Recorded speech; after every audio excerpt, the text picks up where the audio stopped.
seen troops amassing at every corner. Clive! It was luck, and luck alone.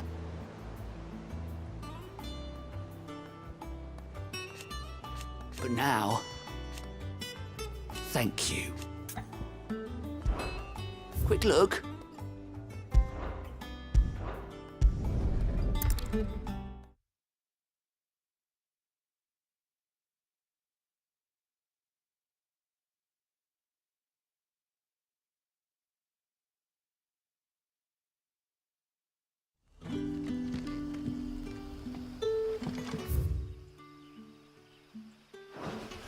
Good day to you.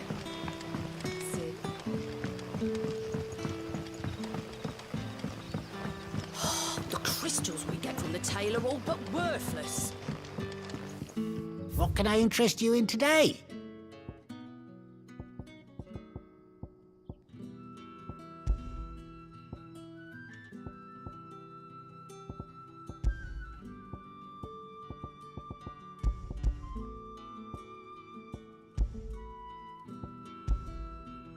You're always welcome here in Lostwing.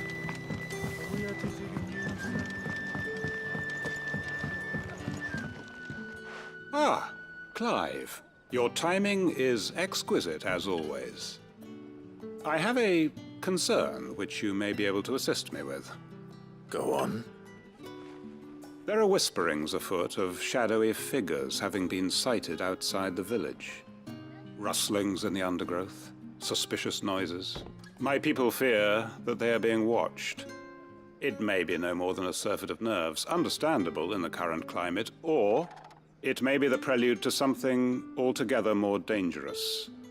Given what I hope you'll forgive me calling your nose for trouble, I wondered if you might investigate. Of course. Excellent. You might begin by speaking with the good citizens of Lostwing. Listen to their tales, and make what you will of them. All right. I will.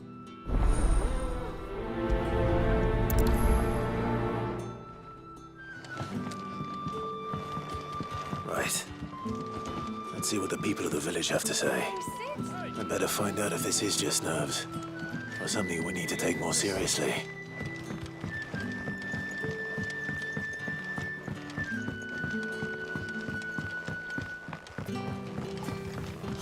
The crystals we get from the tail are all but worthless. You all right, Sid? Something on your mind? There is actually. Can I ask you something? Quentin tells me people have mentioned shadowy figures out in the woods. Have you noticed anything unusual? Oh, that. No, sorry, can't help you. I heard the rumours, mind, from the lads working over at the vineyard, but none of them has seen anything either. All right. Thanks anyway.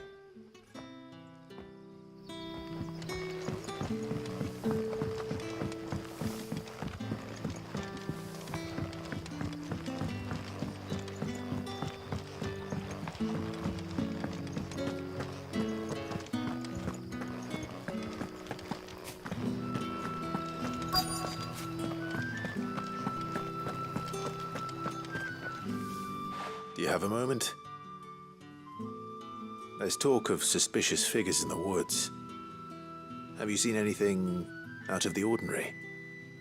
No, but I've heard something. Sound of scraping metal, like someone sharpening a sword. Where was this? In Lorbert's Pass. Was out foraging for herbs when I heard it, screeching out from between the trees. Ran back here as quick as my legs would carry me, and I ain't been back since. I see. I'll look into it. Thank you.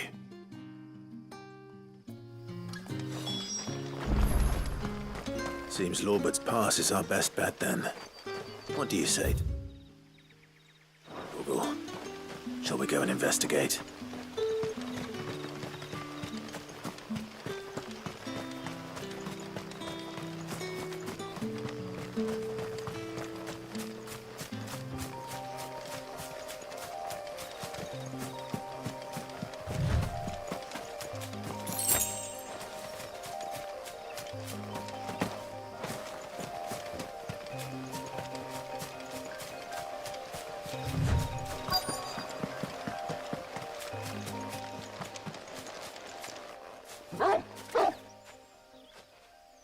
You there. Fuck! He's seen us. Get them before they escape!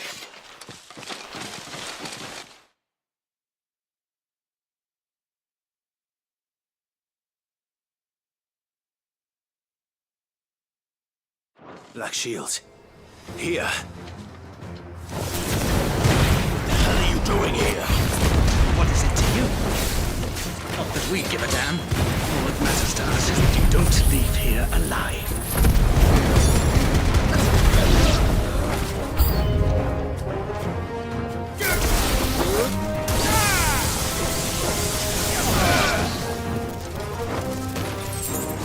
Get him!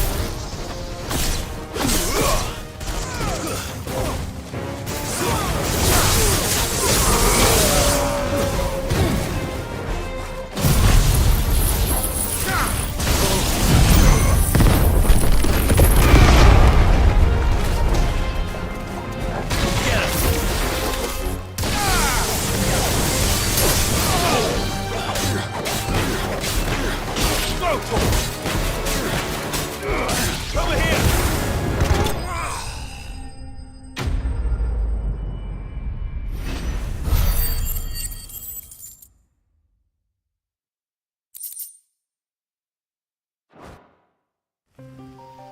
Why were they here?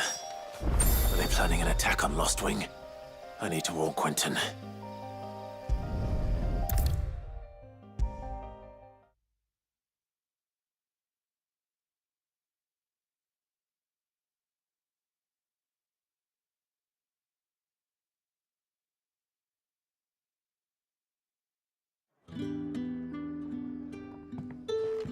Clive, how goes the hunt for our sinister figures?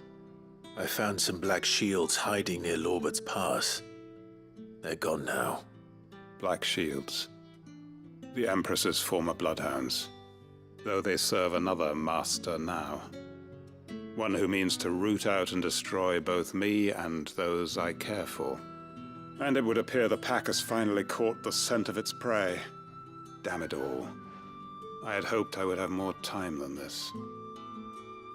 More time to prepare. But if we are cornered, we have no choice but to bite back. And bite back we shall. I'm sorry. You're going to need to explain. Who did the Black Shield serve now? And why would that person want you dead? Because I want him dead. Who? The former Lord Chief Justice of Sanbreque. All that I have built here is for him. I don't understand. Why him? Why Lost Wing? I suppose it is better that you know the truth. I was a member of the judiciary once. So sickened was I by the injustice of this world, I swore to fight it. And fight it I did in my own small way. I saw more than a few corrupt officials condemned to the very cells into which they had thrown blameless innocents. Men to whom the law was but a scourge to turn against the powerless. And throughout, it was the Lord Chief Justice who backed me, who was my one true ally in the quest to see justice done. So what changed? I discovered that he hunted bearers for sport. I was a fool to think he shared my hatred of venality and vice.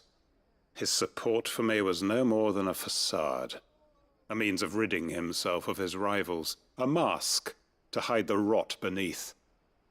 I filed suit against him immediately. His response, however, was rather more visceral. He had my entire family slaughtered. And he faced no punishment whatsoever. I lost everything. My loved ones, my livelihood, my position, the faith I had once held that any modicum of justice might be achieved through the courts. So I set about enacting my own. I tracked down every soul who served him, and slit their throats myself. But the man himself proved an altogether more difficult target. With money and power come protection. And so I saw that I would need an army of my own. I came here to Lostwing and began recruiting like-minded individuals. And everyone here knows this is why you do what you do. Of course. They too have lost loved ones to the bearer hunts. Seen faultless friends sent to the gallows to spare the guilty. All under the watchful eye of the Lord Chief Justice. Our wounds are the same. And our cause is the same. We are comrades, and our revenge is already in motion. We know where he hides, how numerous and well-trained his guard. What we did not know until now, however, was that his plans may already be in motion too. Quentin. Our time is short. He may move against us at any moment, unless we move against him first. My friends and comrades, it begins. Make ready for war.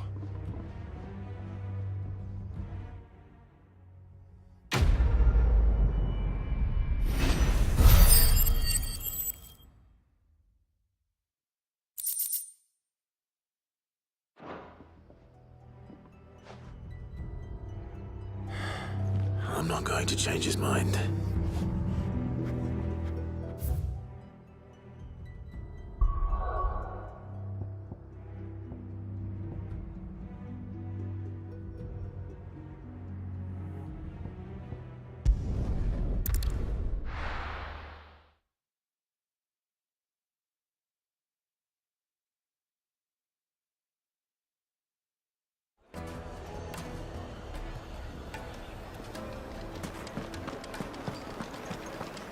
The finest fabric! The most fragrant herbs and Now spices. there'll be no one to man the shop. Twins, and beyond. Gone, just like that. And without so much as a by your leave. What's the matter? It's my apprentice. He up and vanished while my back was turned.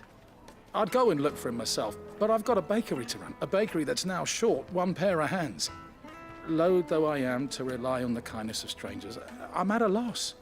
Please, will you see if you can find him?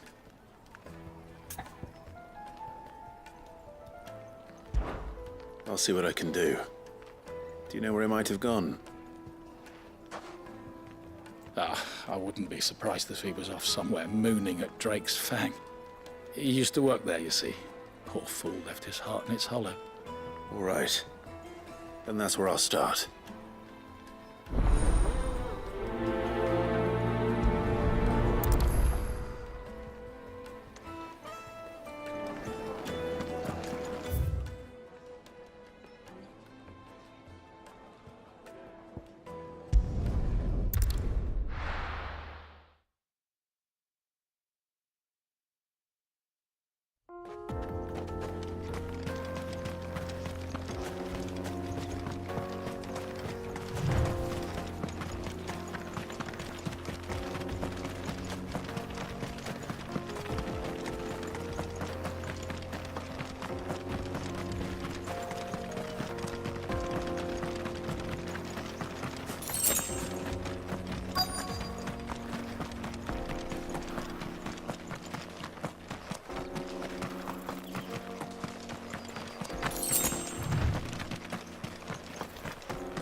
Excuse me. What do you want? The baker sent me to find you. I am a sorry, selfish sod, aren't I? Certainly not a baker. Master must have ruled the day he took me in. Time was the sight of the Fang used to calm my nerves. But now look at her. I take it you missed the Mother Crystal. I hated her, but she was all I knew. Worked her mines for years. And when she shattered, part of me shattered with her. I had to trade my pickaxe for a rolling pin, but I'm no good at baking. Every loaf I touch collapses. My bread's as hollow as I am. She was the only thing that could fill the hole inside me. Oh, I loved her, damn it. But now she's gone. She's never coming back. What am I supposed to do? I ask her. How does a shell of a man learn to live again?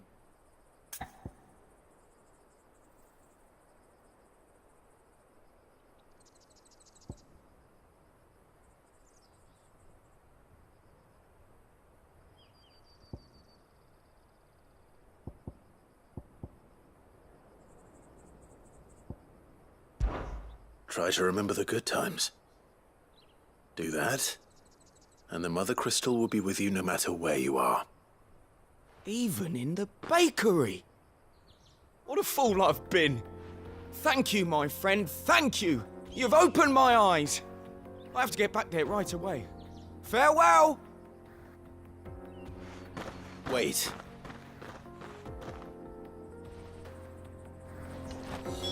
Suppose you won't be needing an escort then.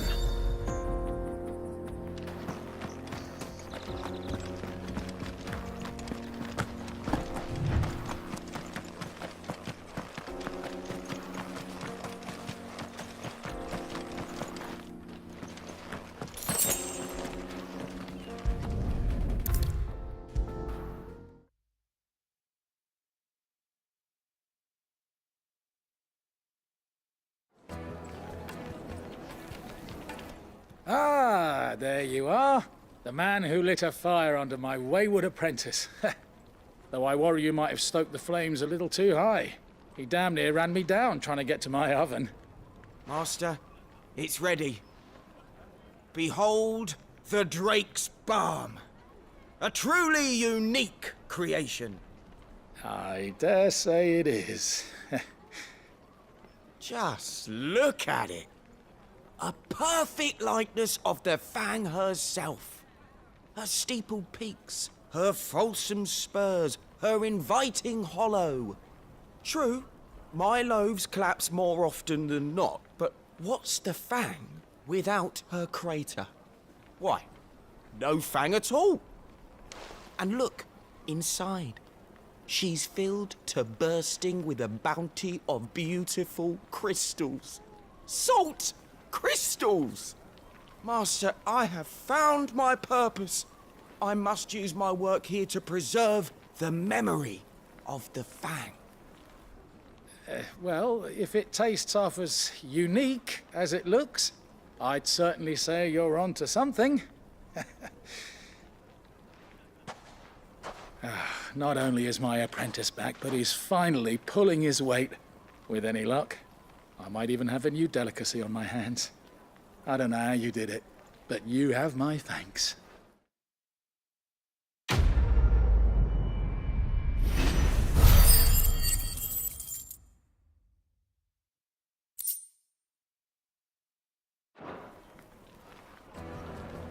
Take a sniff, good.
Blackthorn. Can I ask a favor? Out with it. It's for Mid. This my last chance to say I'm otherwise engaged. Spare myself the arseache. Go on then. What is it this time? She said you would know. Here.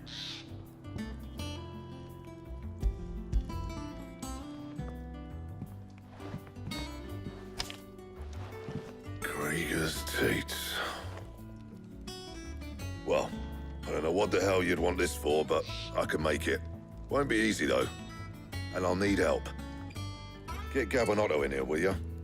All right.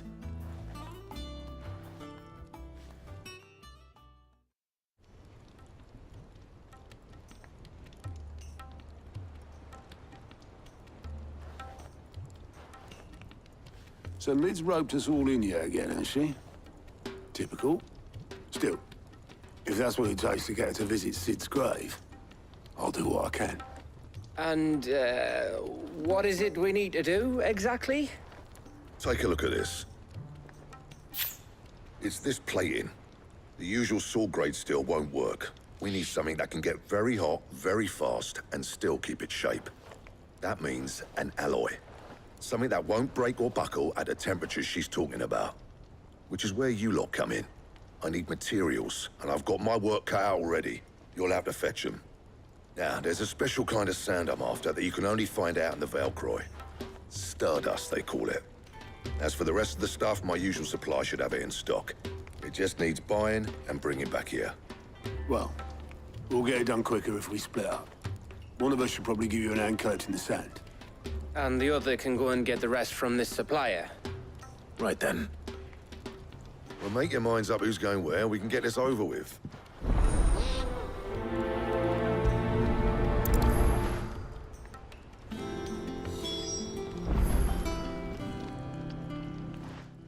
You going after the Stardust then, are you?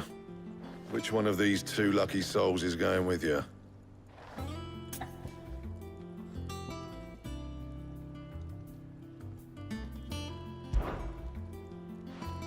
Gav, you're with me. All right, then. So, where do we find this Stardust stuff?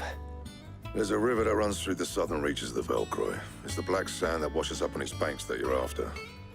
Southern reaches of the Valcroy, eh? That's down past Dalamil. I'll go and scout the place out. See about hiring us a wagon to bring the stuff back to. All right. I'll meet you by the river. While you're off having a paddle, I'll pick up the rest of this stuff from Blackthorn's supplier. Take care. You two, eh? Don't go letting them fleece ya. Fleece me? I'd like to see him try. In your own time.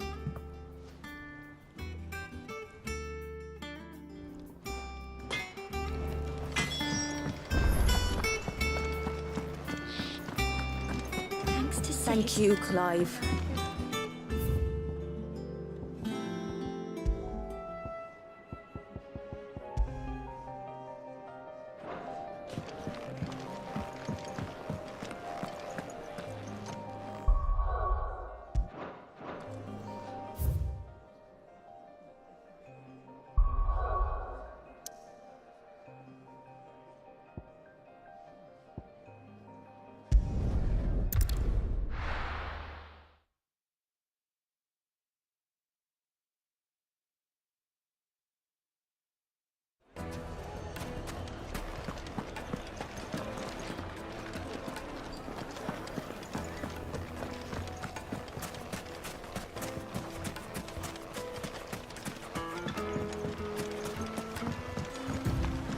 Looks like I found the river. Where's Gav?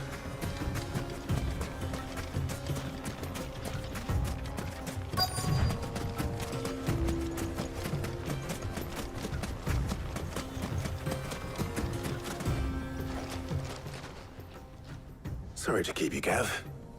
Better late than never. I've had a quick scout about, and I reckon round here's our best bet if we want to grab as much of this Stardust stuff as we can.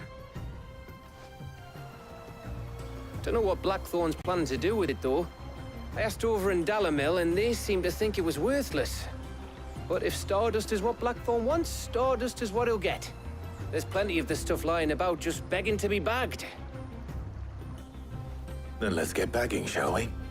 We shall. Race ya.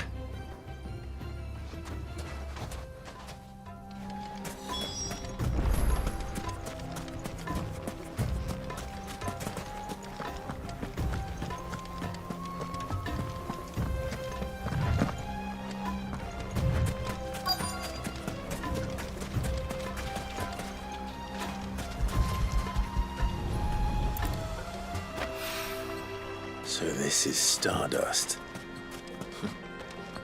It just looks like black sand to me.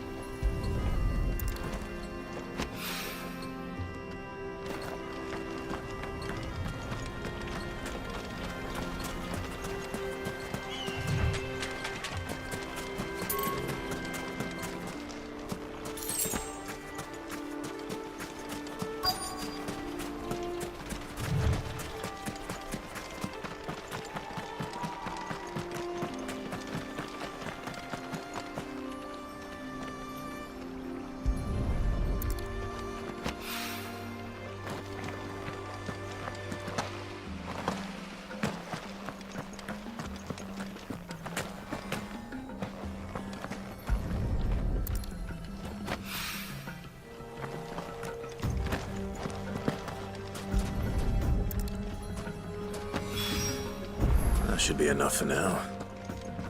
Let's see how Gav's getting on.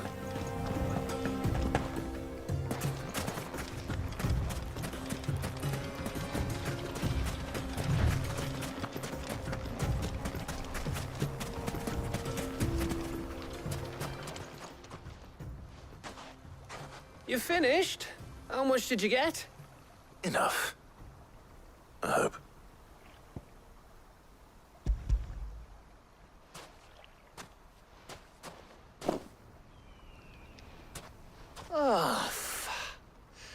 You win. That might even be enough for old Blackthorn. Hey, before we go, do you mind if we have a chat?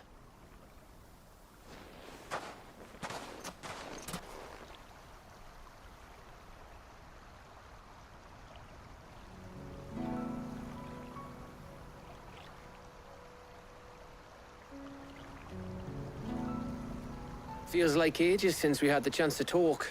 You know, man to man like. It does, doesn't it? Back when you first took Sid's name, we were talking all the time. Working out what to do in that. There was a lot to work out. And there still is. Those shoulders of yours starting to feel the strain. Hardly ever see you around the hideaway nowadays. Always on some errand or other. You can take a day off, you know. Says the man who spends most of his time behind enemy lines. Only 'cause you keep sending me there. I know I can count on you, Gav. Likewise.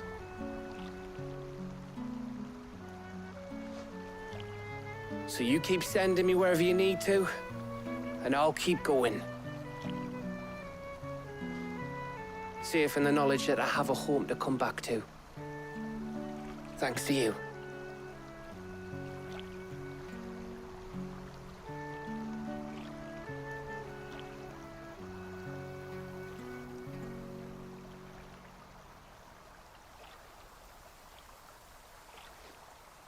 Right. That's enough soppy shite for one day. We'd better get this lot back to Blackthorn before he slings his hammer at someone. You go on ahead. And try to get some rest once you're there. Oh, I plan to. Believe you me. After Blackthorn gets what he needs, of course.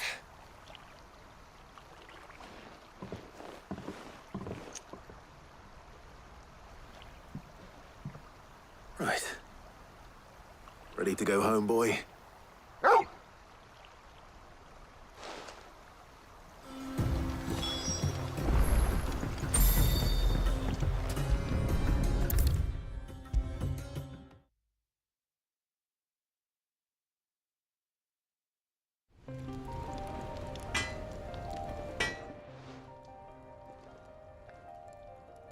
Blackthorn. Got everything you need? Yeah. Yeah, I do. Cheers for the stardust. Should be enough to be getting on with. We should go out on maneuvers together more often. It beats sneaking around on your tud all the time. I'll make a start on putting this thermal plating together then. It'll take some time, mind. So if you've got other things to be getting on with, I could do without you breathing down my neck. Thank you, Blackthorn. I'll let Mid know construction's underway.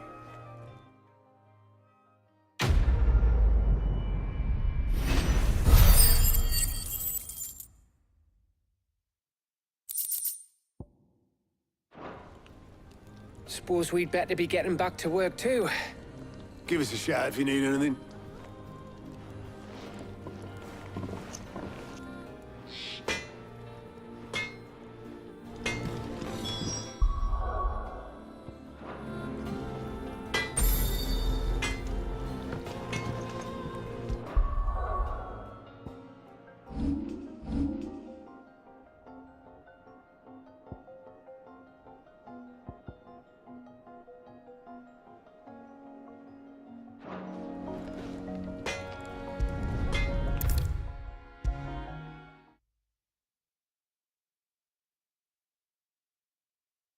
If I don't come up with something soon.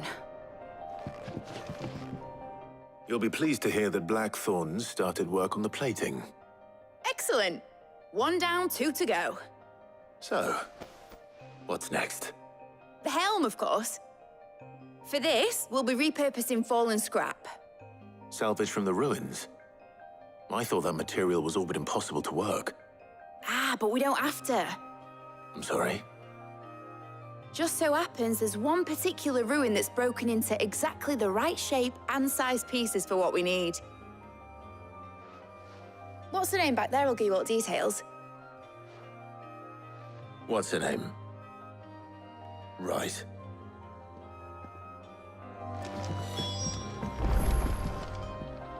Oh, Sid, is this about the helm? Yes. Mid said I should speak with you. I'll show you the plans then. Here you see the mithril engine, in which mithril is burned to generate heat. That heat is then harnessed to produce motive force. Excess heat is dealt with by means of the thermal displacement stack, which disperses it into the surrounding air. Now, were we to rely on thermal plating alone to achieve this effect, the rate of excess heat buildup would far exceed the displacement coefficient of the plating. In other words, the reactor would overheat and eventually explode. This is where the helm comes in. It connects to the plating, you see, and serves as a sort of thermal sink to absorb all that excess energy. Our experiments have shown that fallen ceramics are remarkably thermophilic. They can withstand and absorb levels of heat far above anything we are able to make today. And not only that, they're also waterproof and immune to rust, making them the perfect material for our protective hood. Why, if sea or rainwater were to enter the reactor proper, it would vaporize instantly. The forces produced would tear the ship from stern to... You can stop there. I understand. Mid said we might be able to use parts of a fallen ruin. Where would I find it? Ah, yes. It's in Lorbert's Pass, near Lostwing. The thing is, well, I probably should have arranged to have the pieces we need brought here sooner. You see, a certain unwanted visitor has taken up residence there. It's no longer a matter of just walking in and taking them. It's, going to be considerably more dangerous than that. I see. Then I suppose I'd better deal with this unwanted visitor for you. Would that help? Oh, very much. Thank you, Sid. I'll gather my team and head there right away. We'll meet you outside the ruins.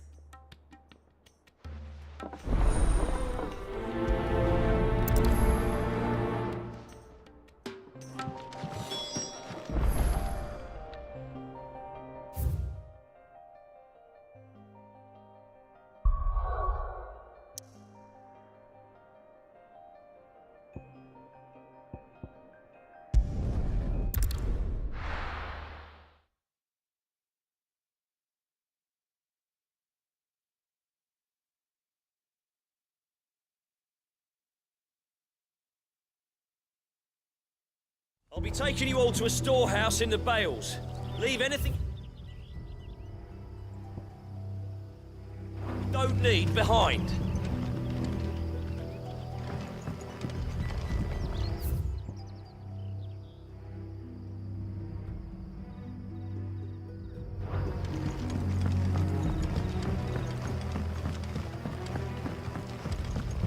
You know what you have to do.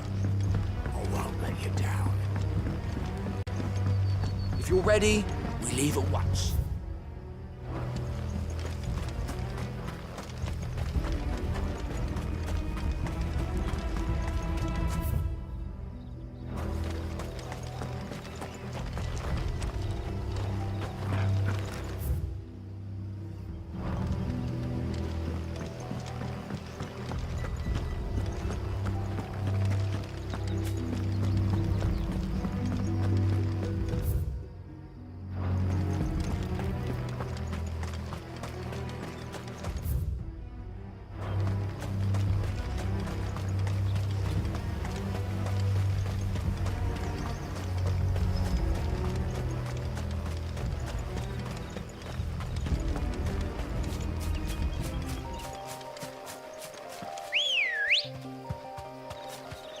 Let's go. Fly, Ambrosia.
Oh, there you are, Sid.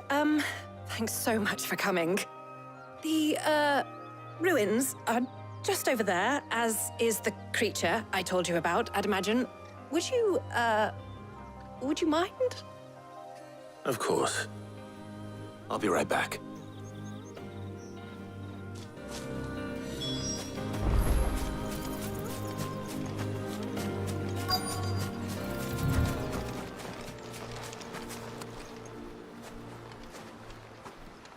Anybody home?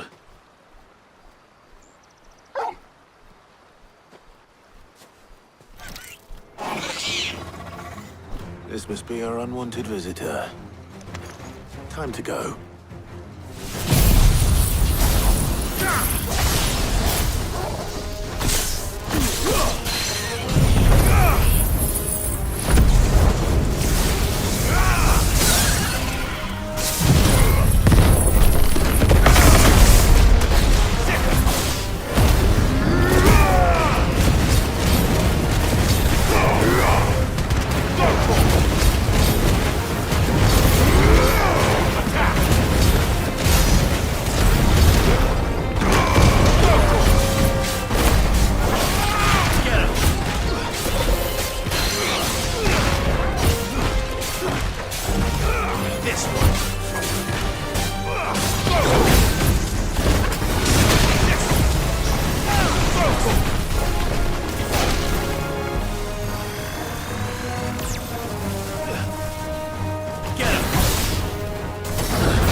The things I do for you, Mid. Sid! Oh, thank goodness you're safe. You shouldn't have any trouble now. Indeed. Well, don't let us keep you. We'll, See that everything is transported safely back to the hideaway. All right. I'll let Mid know you're on your way.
If I don't come up with something soon.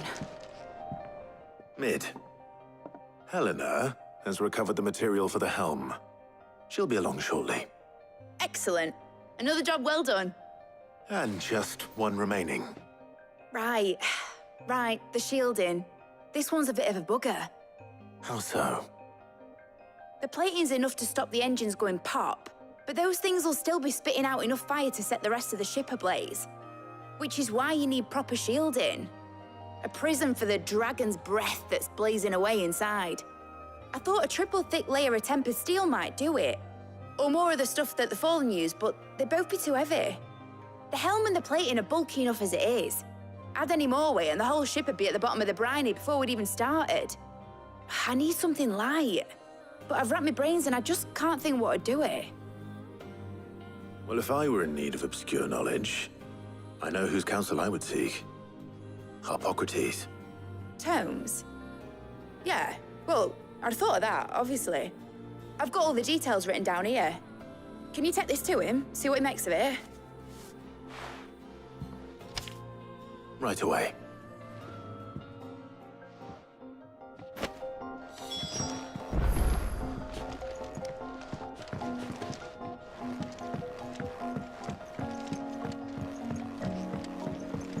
I think Mid might need some help.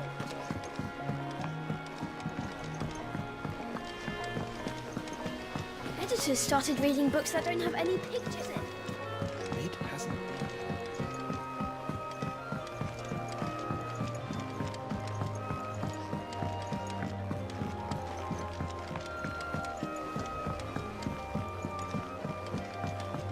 I went up to give some greens to the...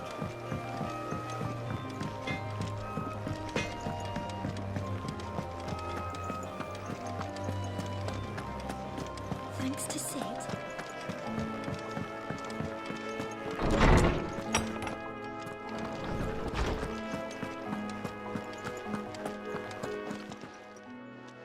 Harpocrates, do you have a moment? For you, Clive, always. Well, actually, it's for Mid this time. Could you take a look at this?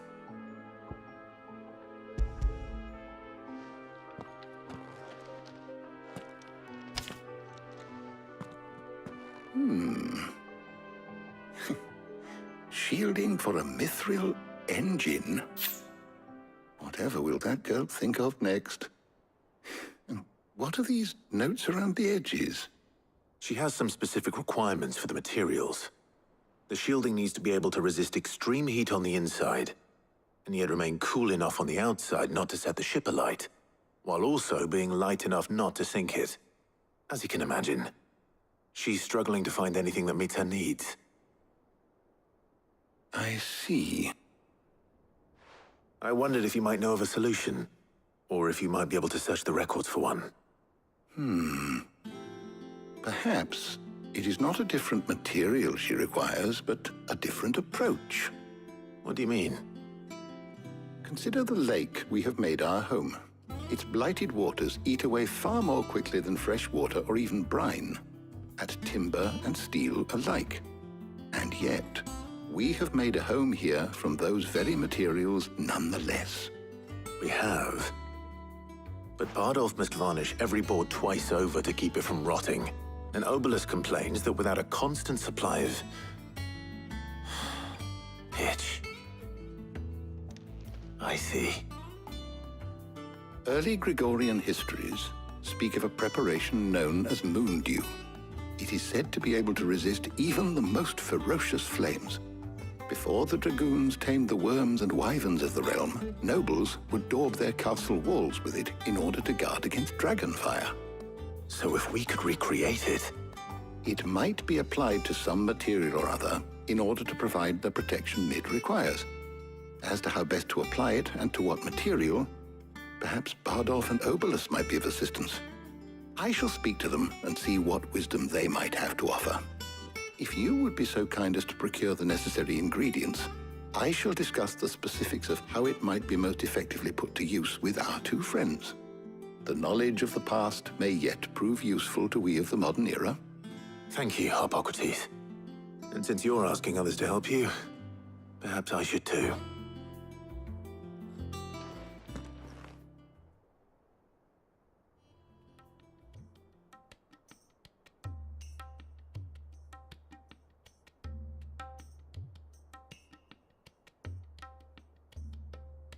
So you need a hand, do you? We do. I'll be heading to market for the ingredients we need. I could do with some help. And some company, too. The other can assist me in researching how best to prepare the shielding itself. Can we count on your aid? Always.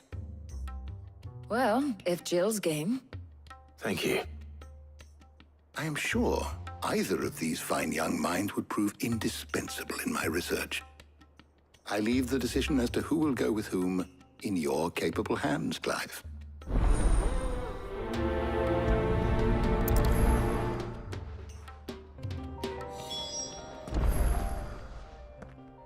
So, Clive, have you made your decision? Who will accompany you on your little excursion?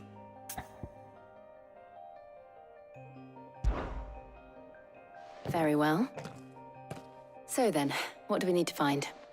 I have taken the liberty of preparing a list. Here. White chocobo eggs.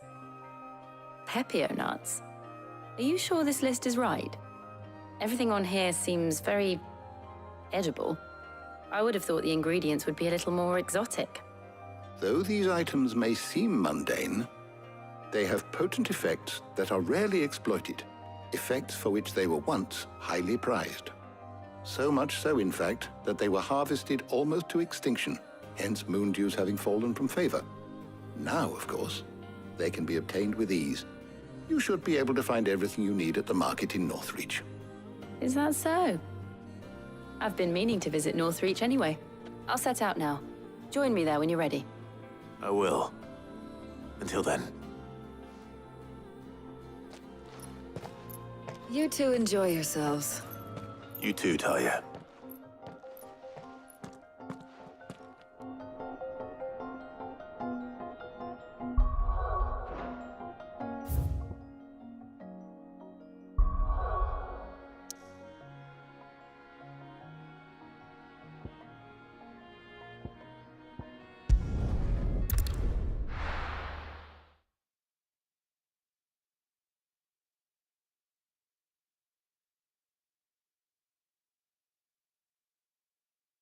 Now, where's Jill?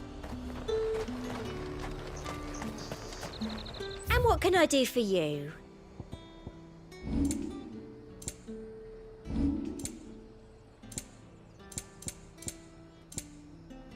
Come back again.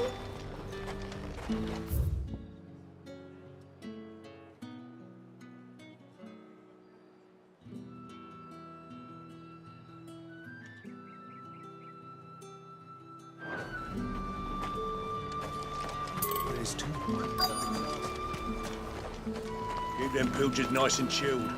I won't have you. Are those Pepio nuts? How goes the hunt for ingredients? I've only just started.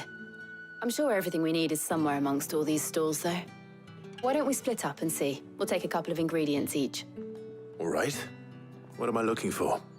How about you look for the Pepio nuts and some garlic? I'll find the other things we need. We can meet by the gate when we're finished.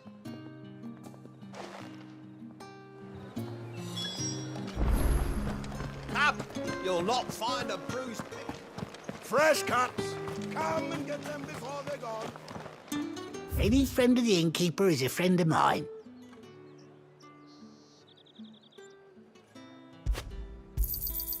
Ah, yes. You're always welcome here in Lostwing.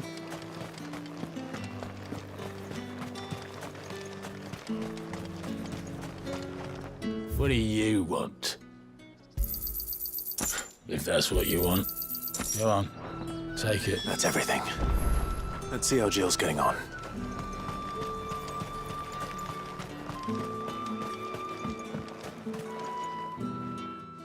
Did you find everything? I did. Here.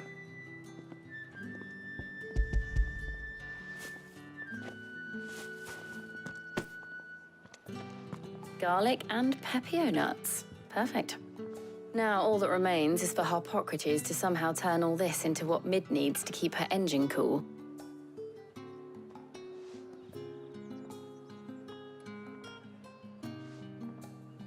But before we head back, would you walk with me a while?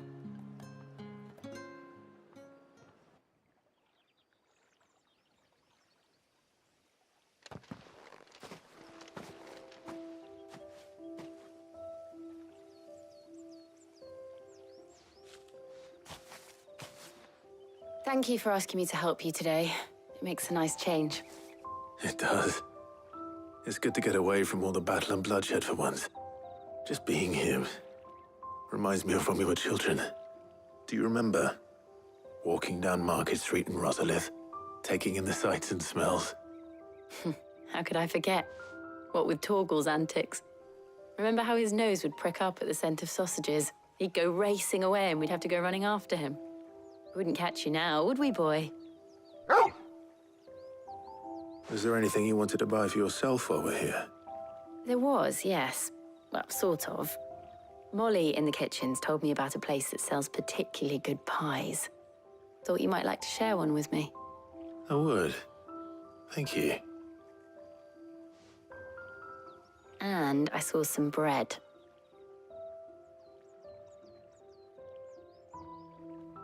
Big white cobs like the baker back in Rosalith used to make. What do you think? I thought we might get some soup to dip it in. But then I tried a slice of the butcher's dry-cured ham and it was just... oh. You all right? Sorry. It's just... you're right. I really do feel like a child again being here with you.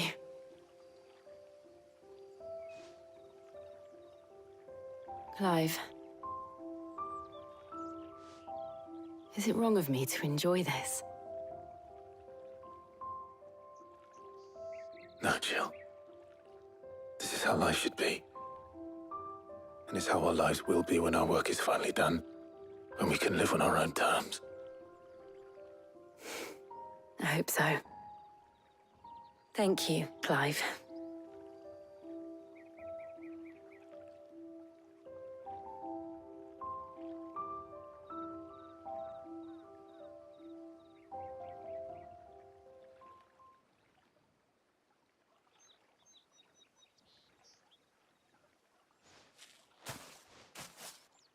Well, I suppose we better be getting back.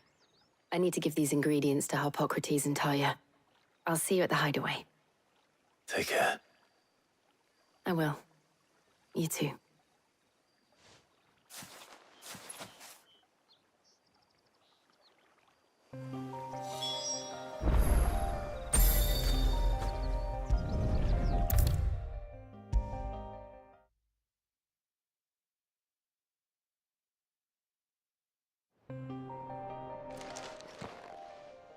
How's work on the shielding progressing, Harpocrates? Well, very well indeed. And thanks in no small part to your kind assistance. I was just explaining to Tarja how we might best go about preparing the moondew. And now that we have all the ingredients, we may begin. You can count on me. I've mixed more than a few mysterious concoctions in my time. I'm sure you have. What about the shielding itself? Work is underway, under the watchful eyes of Bardolph and Obolus. Apparently, it'll be ready soon. Thank you. All of you. Right then. Jill, would you join me in the infirmary? Many hands make light work and all that. Of course.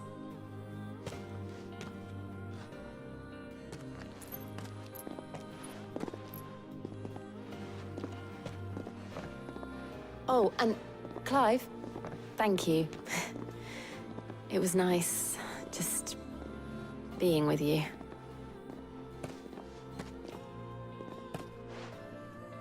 It appears our work here is almost at an end. A shame. I was enjoying playing the man of action for once. When both the shielding and the moondew are ready, it will merely be a matter of applying the one to the other. Followed by a rigorous process of testing and retesting, of course. Perhaps someone ought to warn young Mid of that. Leave it to me. Thank you, Hippocrates.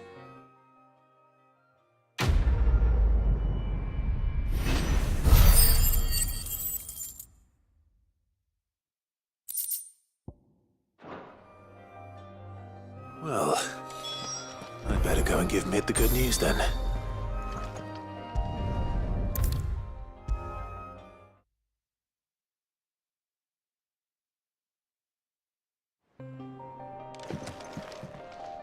Sorry to keep you waiting, Mid, but you'll be pleased to know that work on the shielding is underway. You found something for it? In a manner of speaking, Hippocrates knew of a substance that's highly resistant to heat, a coating that should provide the protection you need. He's supervising the construction and testing of the shielding as we speak. Brilliant! I knew you wouldn't let me down. Don't thank me. I'm just the errand boy. Right then, better start working out how to bolt all these bits together. To the Black Hammer!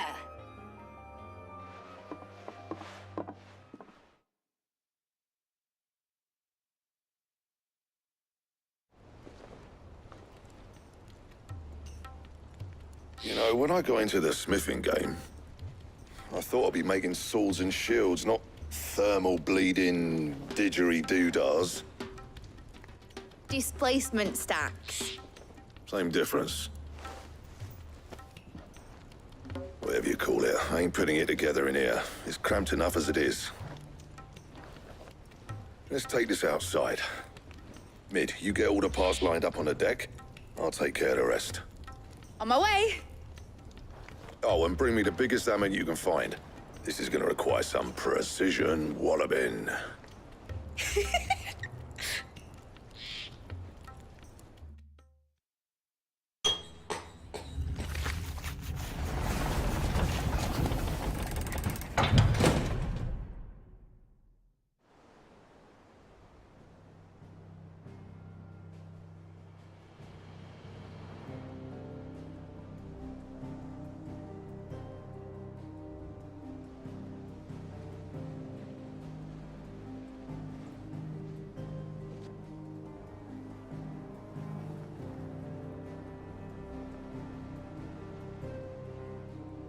It's finished! It's finally finished! Thank fuck for that. I'll be feeling my hammer arm for weeks. Thank you, Clive, Blackthorn, everyone. That's one down and just 3 more to go. I'm sorry. Oh, didn't I tell you? The Enterprise has 4 mithril engines, and we'll be needing a displacement stack for each. You don't mean... Don't worry. Now they've got a finished one to work off, my gang in Canva can build the rest. Good luck to them, I say. Right, I'm off to get a sling for this elbow. Any other work comes in, keep it to yourselves, eh?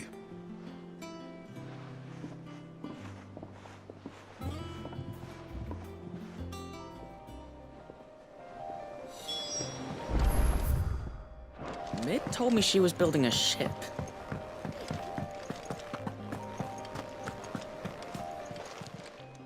How may I help you today, Clive? Your benefactors are a generous lot. Here you are. Best of luck out there, Sid.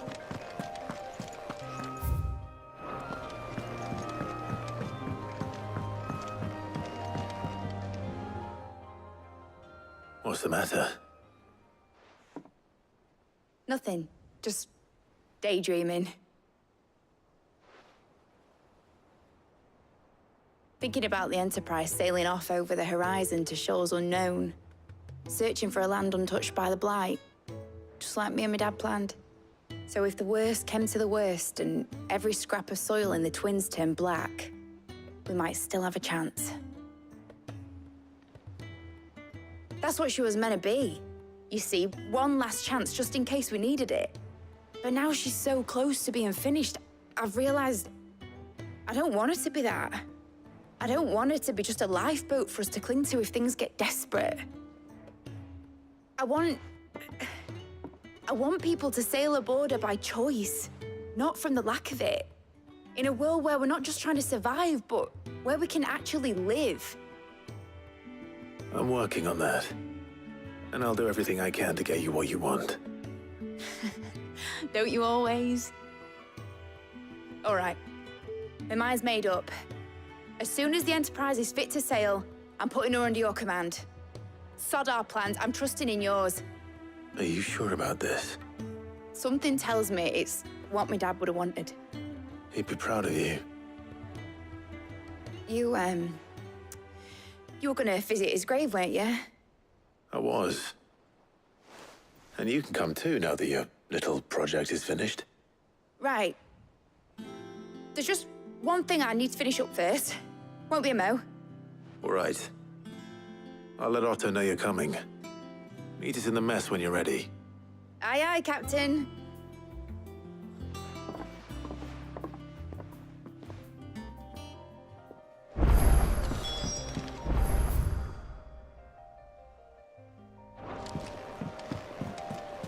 Is that the thing Tomes helped to build?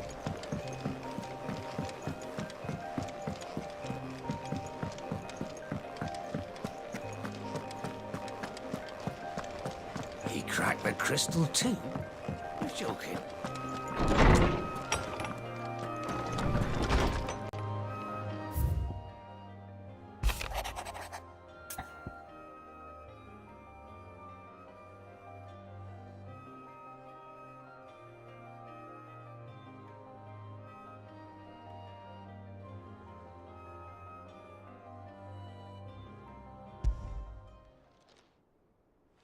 Hopefully it's nothing. But I should speak to Blackthorn just in case.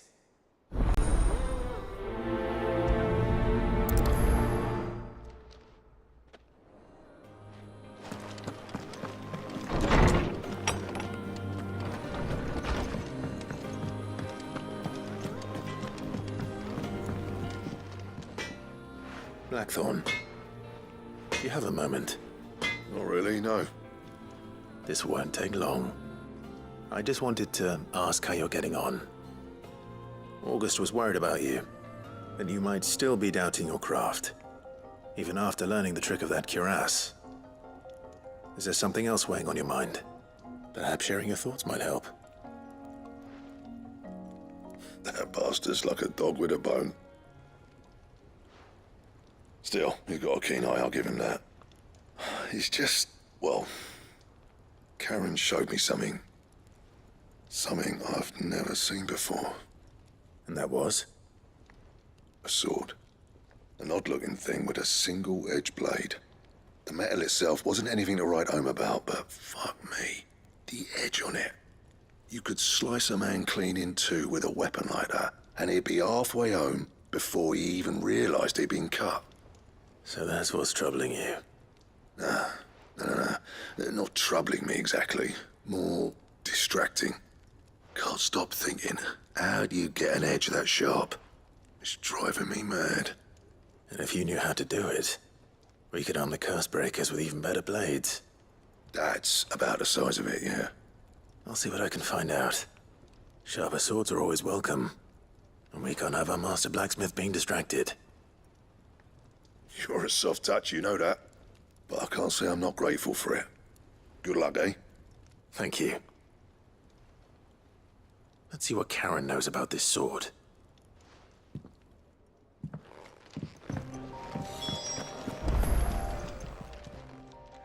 You're looking well, Karen. What do you want? Out with it.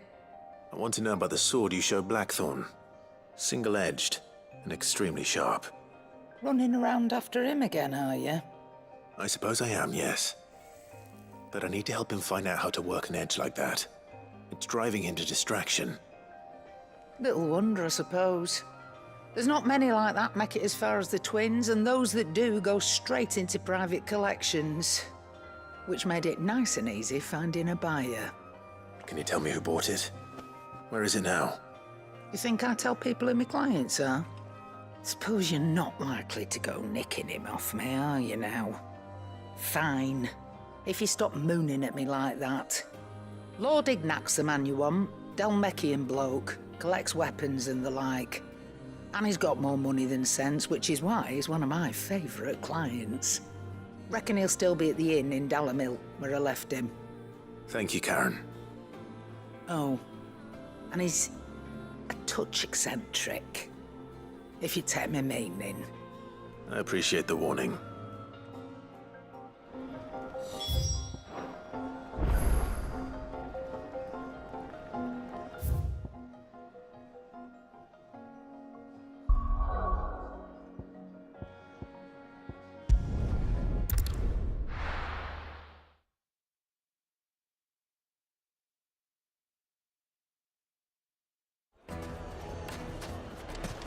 People take notice of wealthy men. Shouldn't be too hard to track down Karen's collector. The St. Drake's Fang is gone. Oh, Mother Crystal, gone. What are we gonna do? Calm yourself. Yeah, you know for sure. Listen, It could have just been a tremor. I've got this theory.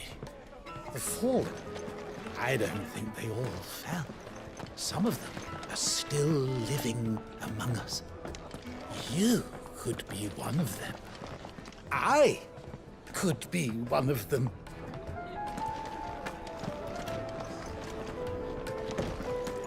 Back again, are you? Any more trouble and you'll be barred for life, however deep your friends' pockets might be.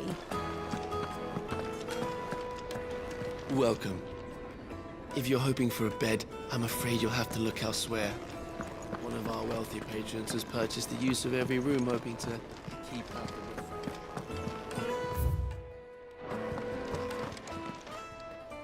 My reputation will be ruined! Ruined! Calm yourself, Lord Ignac, I beg of you, before you do yourself a mischief. Pardon the intrusion, but... Out! Get out! I paid for these rooms so I wouldn't be disturbed. Leave me be! Please, allow me to apologize. His lordship is going through a difficult time, and he's never been fond of guests arriving unannounced. Radim! Get rid of the filthy oaf this instant! Very good, Lord Ignac. Would you mind stepping outside for a moment?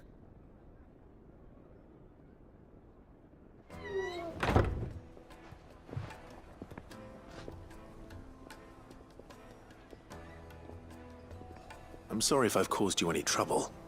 That? Oh, no. That's just how his lordship is. Though the morning's events have left him somewhat fractious. He's been dispossessed of his luggage, you see. The thieves also made away with a considerable amount of coin. Coin the innkeeper will soon be keen to collect. I don't suppose a certain blade was among the stolen items. A single-edged sword. It was purchased from a merchant friend of mine. Ah, you know Lady Karen. Yes, I'm afraid it was. Then I'll retrieve Lord Ignac's luggage. But I have one condition. You have but to state it. You are welcome to anything that is within my power to grant. I want an audience with Lord Ignac. A few minutes should be enough. Then I'll be on my way. A condition I would be a fool to refuse. Of course, you shall have your audience. I don't suppose you saw where the thieves went. I did not, no. Though some discreet inquiries made on his lordship's behalf mean that I know where you might find them. The bandit's bed. Every ill-gotten coin in Dalamal is said to pass through that disreputable corner of the Valcroy. And that's where I'm heading. I shall speak to Lord Ignac in your absence, and arrange for an audience upon your triumphant return. That will be very kind of you. Farewell, and best of luck.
Time to fight.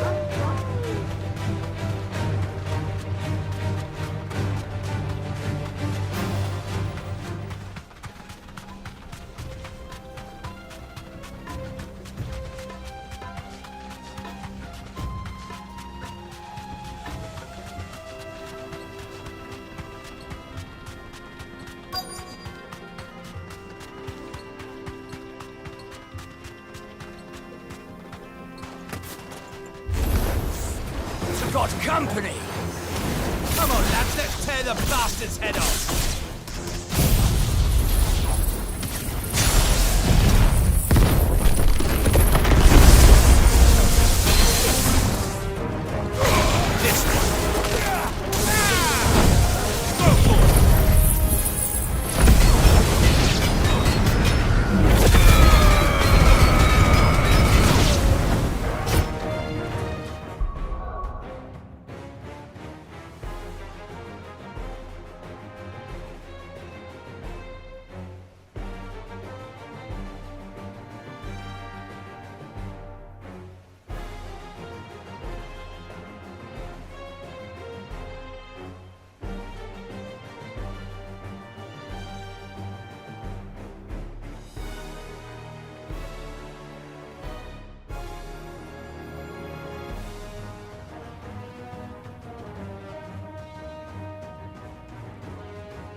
This must be Ignac's luggage. Nothing seems to be damaged. All right. Let's get it back to Dalamil.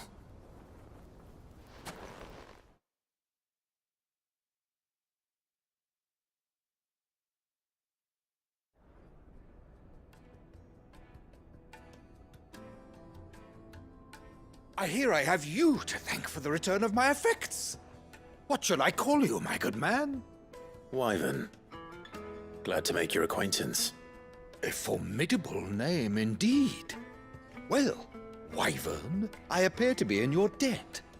Redeem here tells me you wished for an audience. Is that all?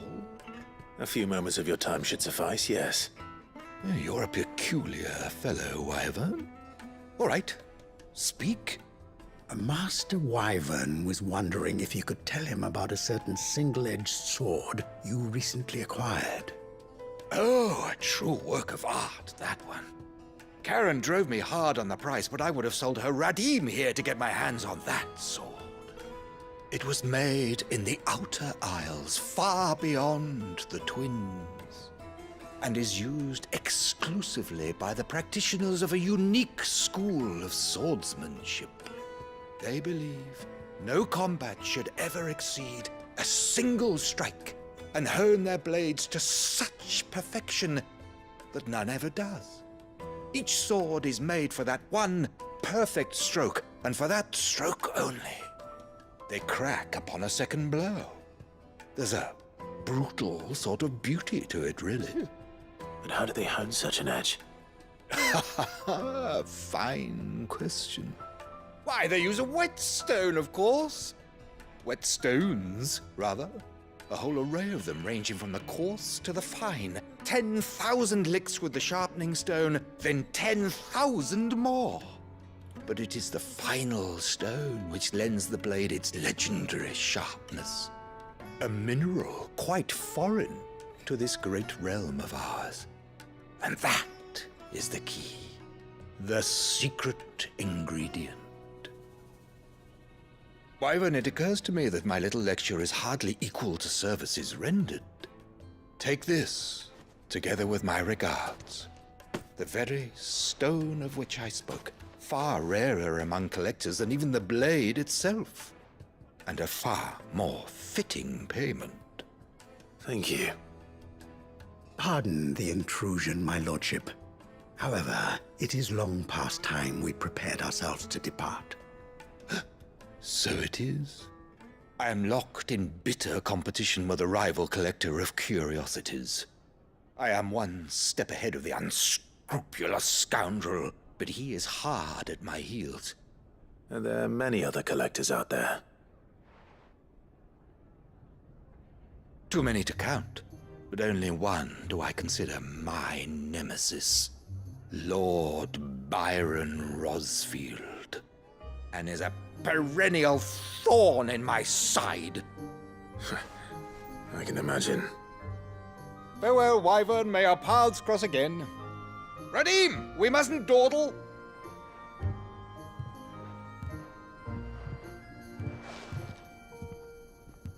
I think his lordship is rather taken with you, Master Wyvern. Thank you again for your assistance. Coming, my lordship. I'll be right there.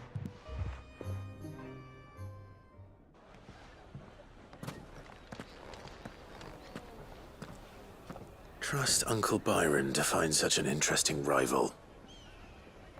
Now, let's see what Blackthorn makes of this whetstone, shall we?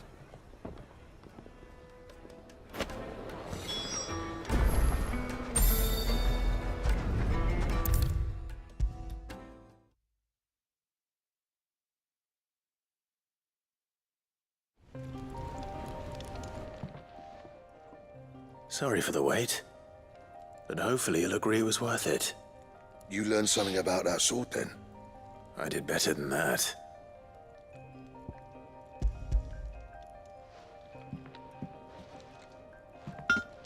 A whetstone? Yes. But not one you'll find anywhere in Valisthea.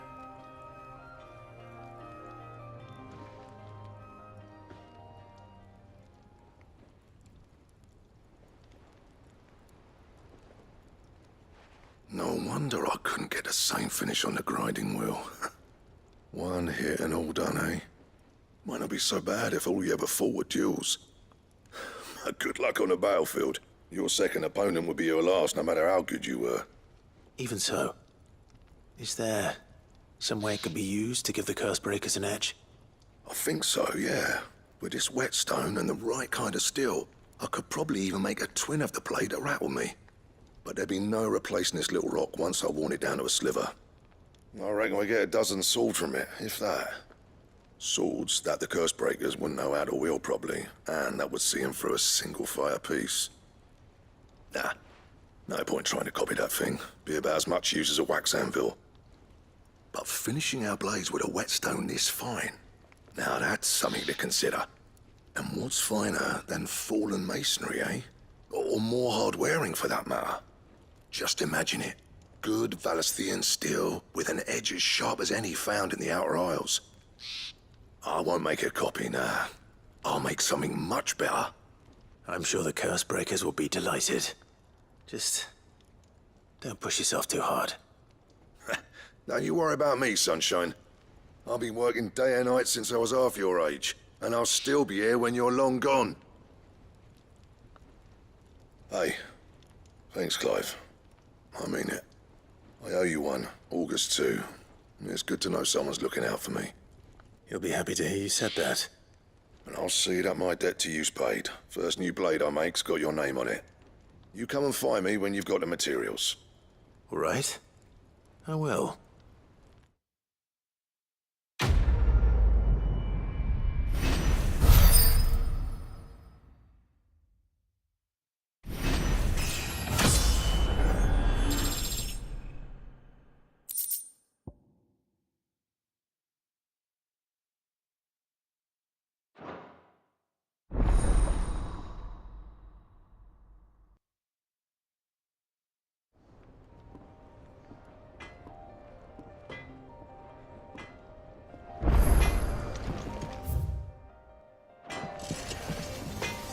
What do you need? Good bloody... Mine included. So, what'll it be?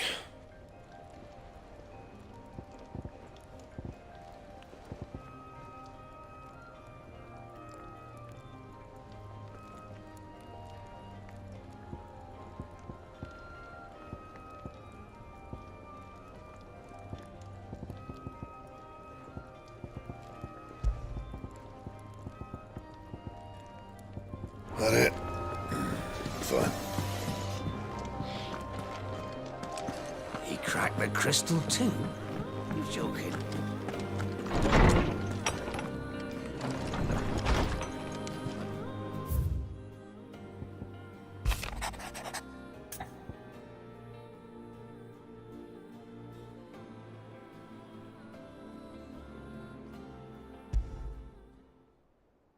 What could be wrong with Torgor? He seemed well enough when I last saw him.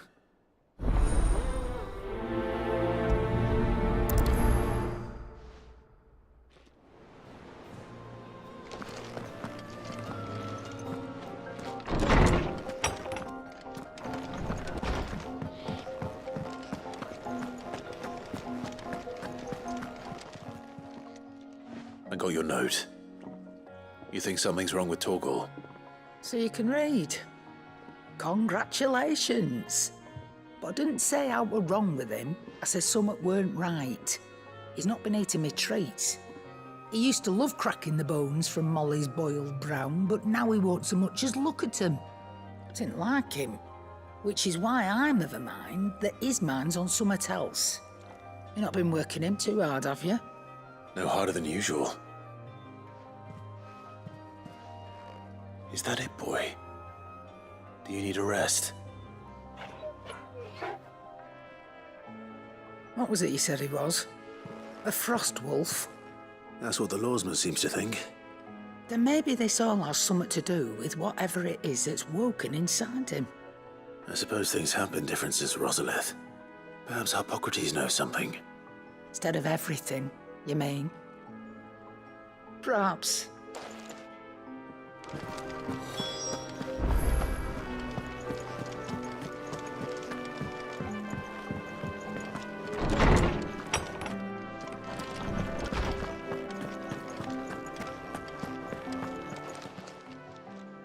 Lawsman, I need to ask you about Torgal.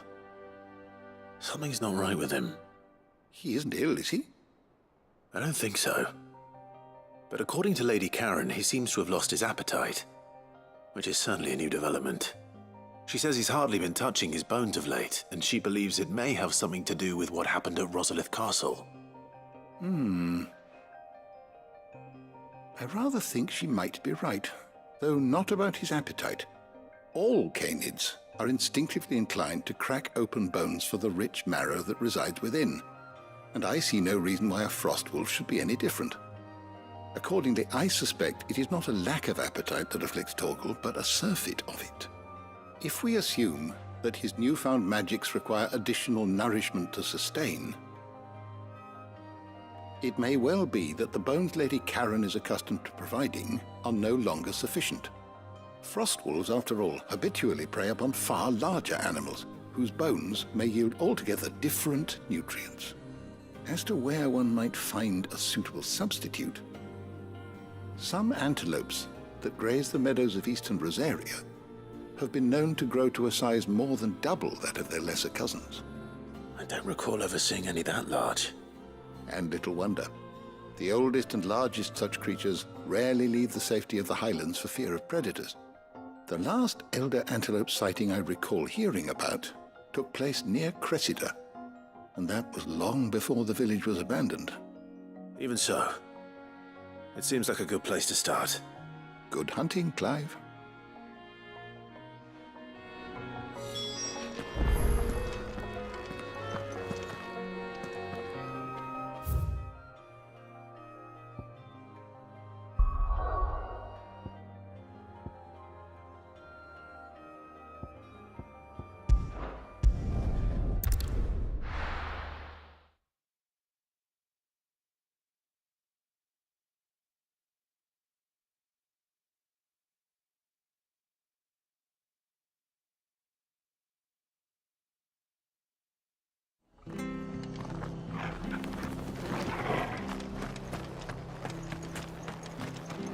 She had a man of Grieger mopping their brow. Please, teach me how to fight. Right.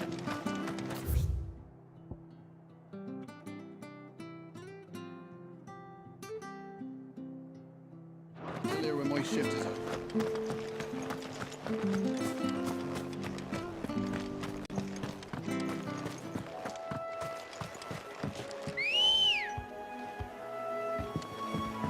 Come on. Yeah!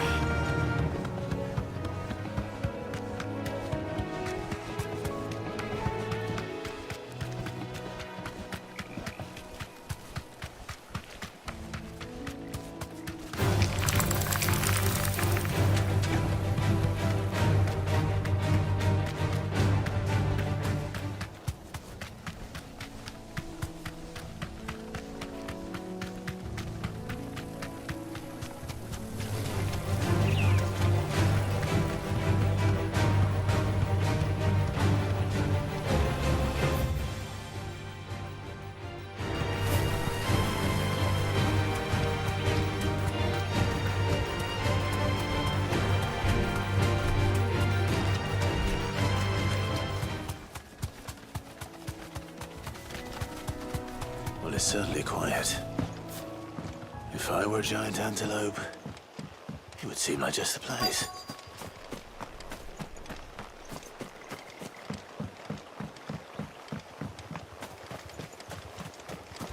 I doubt we'll find one bigger than that.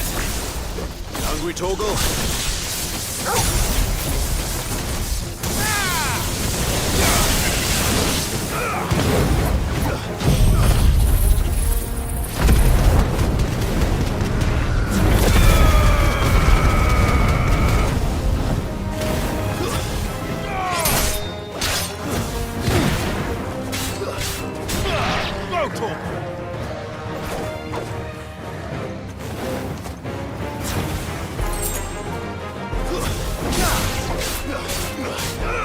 This one.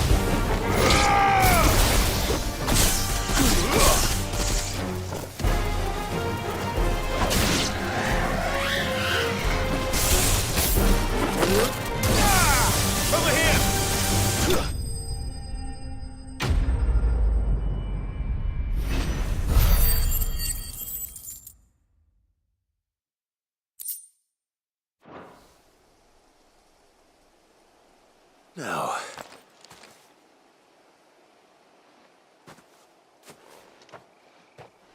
will it be enough, I wonder?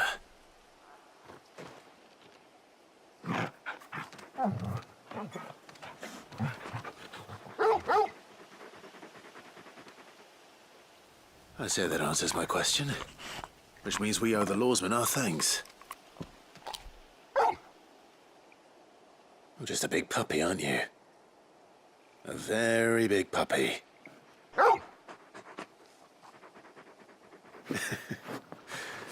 You do know you can take that with you, Torgal. Lady Karen will be relieved to hear you've got your appetite back. Come on, boy.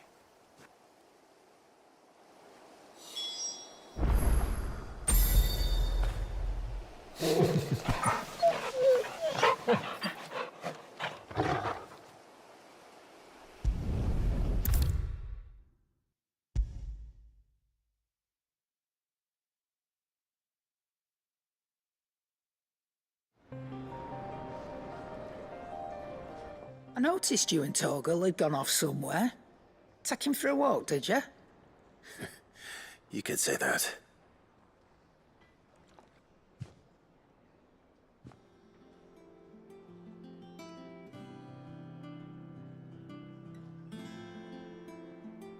So, Molly's leftovers weren't good enough, eh? That'll teach me for treating you like you're still a pup.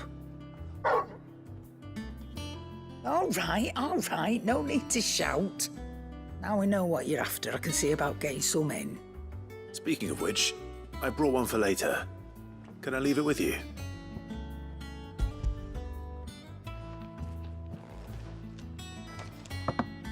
You can, aye. I'm nice like that. In return, you can thank Tomes for me. The bloody know-it-all. I was just on my way to see him.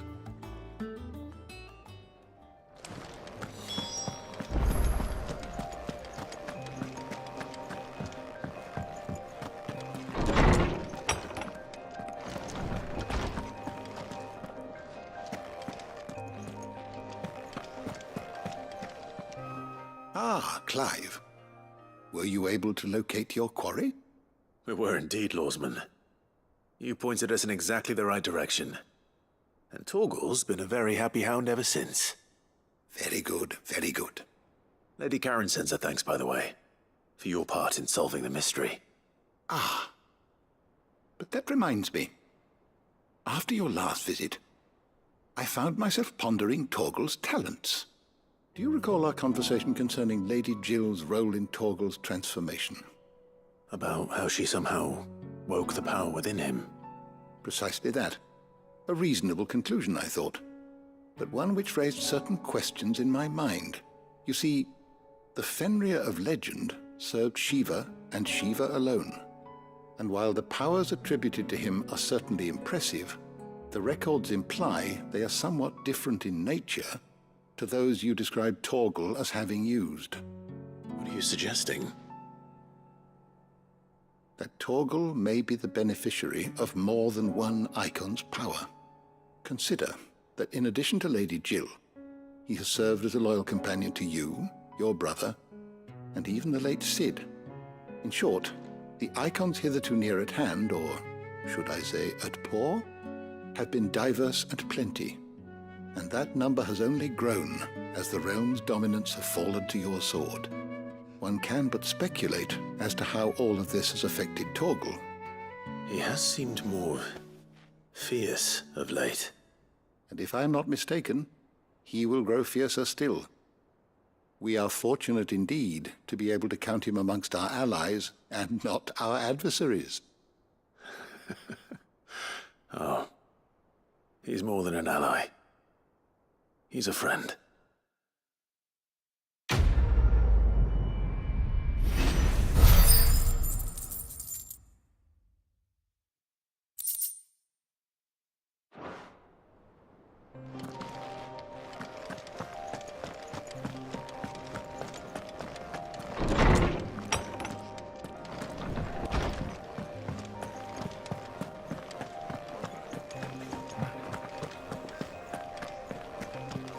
Crack the crystal too?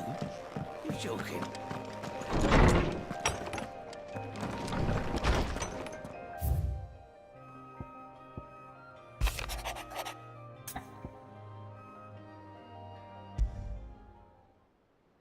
Trouble with the ledgers.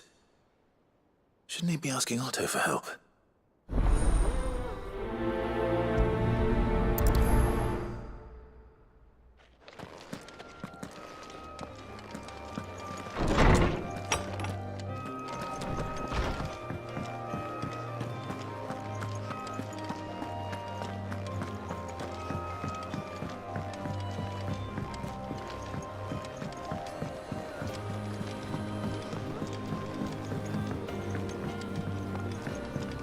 Mid told me she was building a ship.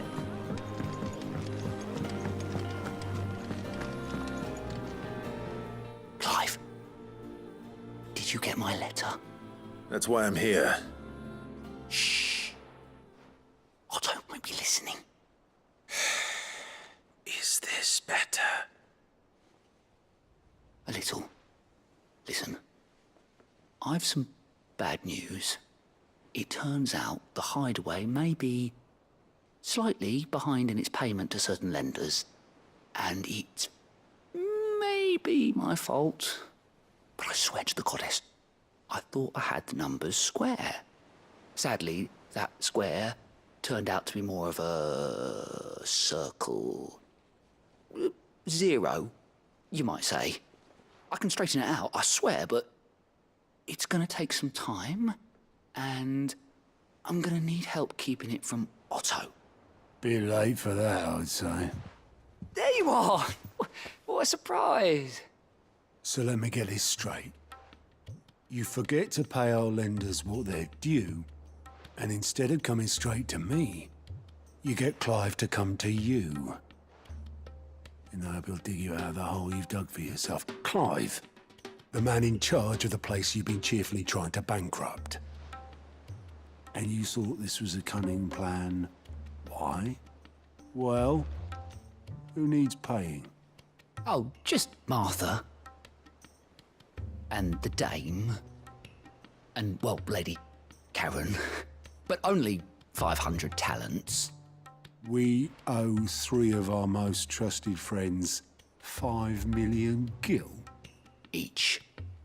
5 million each. They lent us the bulk of the money we used to rebuild the hideaway, you see, and, well, I must have made some sort of oversight. Those ledgers were my responsibility, and it was my decision to entrust them to you. This is my fault. Do we have that much to hand? I can always ask my uncle.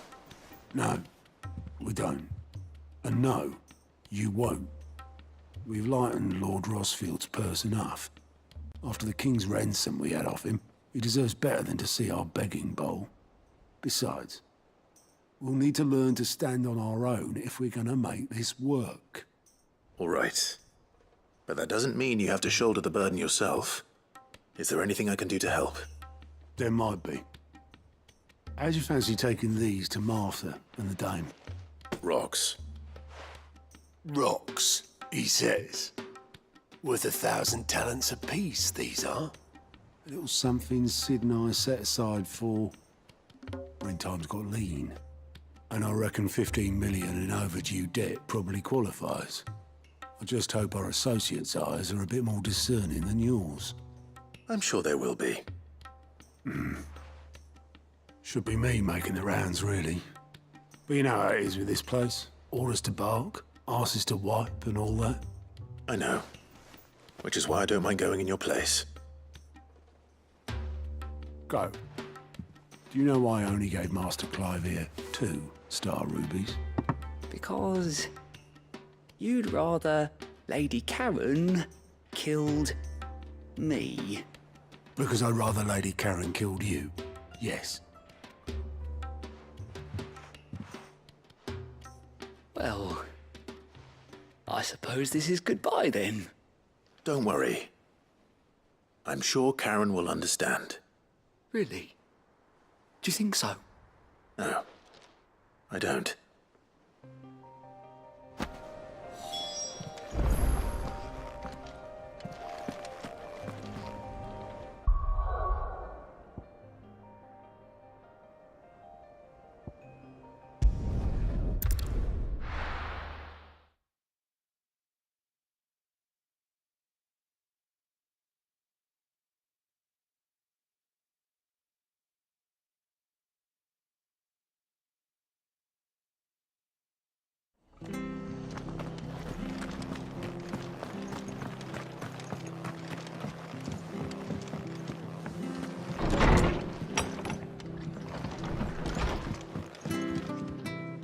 Clive, we weren't expecting you.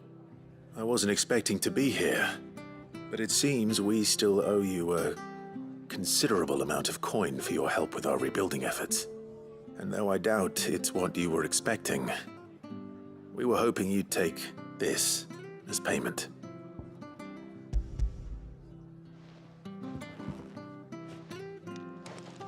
A star ruby? I can't accept this. It's worth at least twice what you owe me. More if you can find yourself the right buyer. Think of the difference as interest. Interest? If word got out I charged that much, no one would ever borrow from me again. Anyway, why are you the one here asking me about this? I'd have expected Otto. Bit much sending the Lord Marquis out to settle your debts, isn't it? The old goat working himself to death again. Something like that. Most days I think he's the only reason the hideaway's still standing. Same as always, eh? Back when the place was nothing but a twinkle in the eye of a recently retired Lord Commander, word is he was the first one Sid reached out to. Probably knew that without his strong arm and level head, the idea would never get off the ground. Sid may have been the face of the hideaway, but Otto's always been the backbone. And when Sid passed away, we were all worried that would be the end of it. That Otto would just give up. His death was hard on everyone. But it must have hit Otto hardest of all. But he didn't give up, did he? Quite the opposite, in fact. If I recall, he was the one who nominated you as Sid's replacement, and rallied the rest around you. I reckon what he saw in Sid, he saw in you too. And don't we all? Doesn't hurt that you're half as stubborn and twice as handsome, neither. That, and you keep good company. I suppose I do.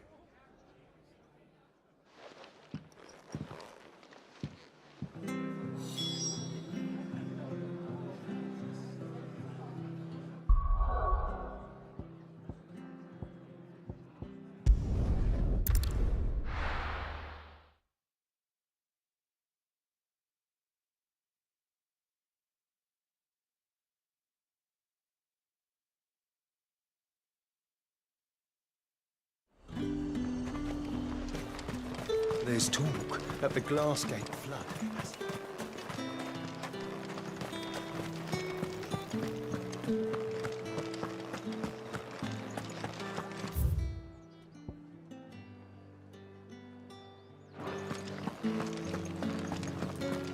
Did you hear? The gates to heaven. I want to see you. It's all right. What am I going to do without sweet water and oil of talc? Milady, I come bearing gifts. Gifts? Whatever is the occasion.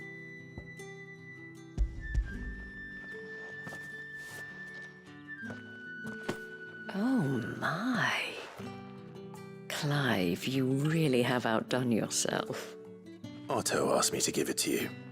To settle the hideaway's debt with the Veil. And to compensate you for the time it took us to do so. You disappoint me, Clive. I thought you might finally be warming to me. Tell Otto he can keep his baubles. I tried to tell him as much the first time around. The man owes me nothing, nor does the hideaway. My contribution to the restoration effort was made freely and willingly. It was the least I could do. You once told me Sid did you a kindness. I'd like to do the same. Please, accept it. For my sake. And for Otto's. For all of us. For all you've done. It is rather fetching, isn't it? Very well. Otto is lucky to have you, Clive. I doubt anything could ever replace his son. But you and the others at the hideaway are the closest thing he has to family. Otto had a son. Long ago, yes. Sid told me Otto lost him when he was just a boy, and blamed himself for not being able to stop it. I don't know how it happened. whether there was anything he could have done. But it was clear that it weighed heavily on him.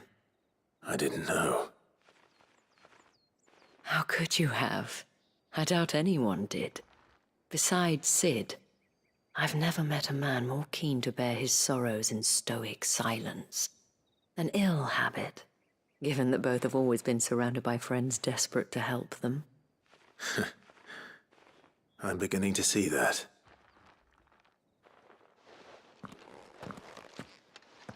Go will want to know the stones were delivered, if he's still with us.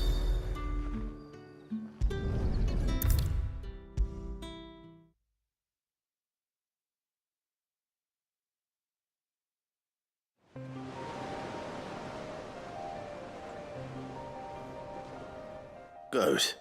Still alive, I see. So Lady Karen accepted the ruby. Ah, about that. I tried my best, but she was just too stubborn to take it. She threw it right back in my face, in fact, and told me I could stick my stupid stone where the sun don't shine. Karen refused payment. I hope it wasn't something I said. I'm sure you were as tactful as ever. Let me see what I can do. Oh, wonderful. I hope you have better luck than I did.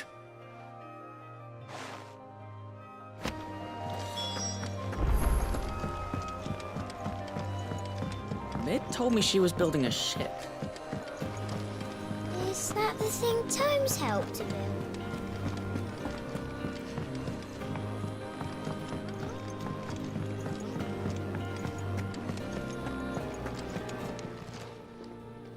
Lady Karen, Goat tells me you weren't happy with our offer. Would you prefer the debt was repaid in coin? What debt? I don't recall lending any of you lot me hard-earned gil. I may have tossed a talent or two in the Hideaway's coffers, but those were donations, and you can hardly call it charity if you go asking for it back. Of course not. But one good turn deserves another. And our circumstances have changed. Surely you wouldn't shun the gratitude of a pauper who happened to have become a prince. Oh, so you're a prince now, are you? Fine. But I'm selling it and taking what I'm owed, then you're getting the rest whether you like it or not.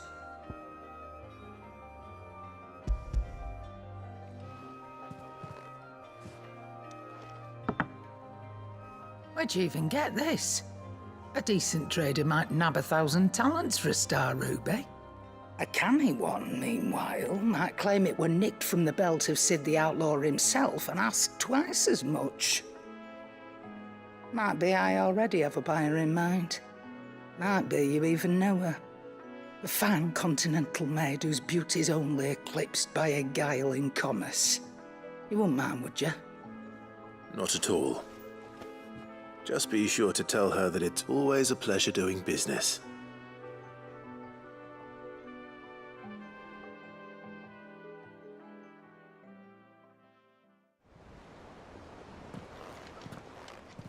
I hear you ended up delivering all 3 stones. Thanks to this lump. I sometimes wonder what I pay you for. Speaking of which, I still haven't been paid last month's wages. Oh, so you remember what's owed to you then? Get your ass behind that disc of yours and don't get up before those ledgers are square. Right away.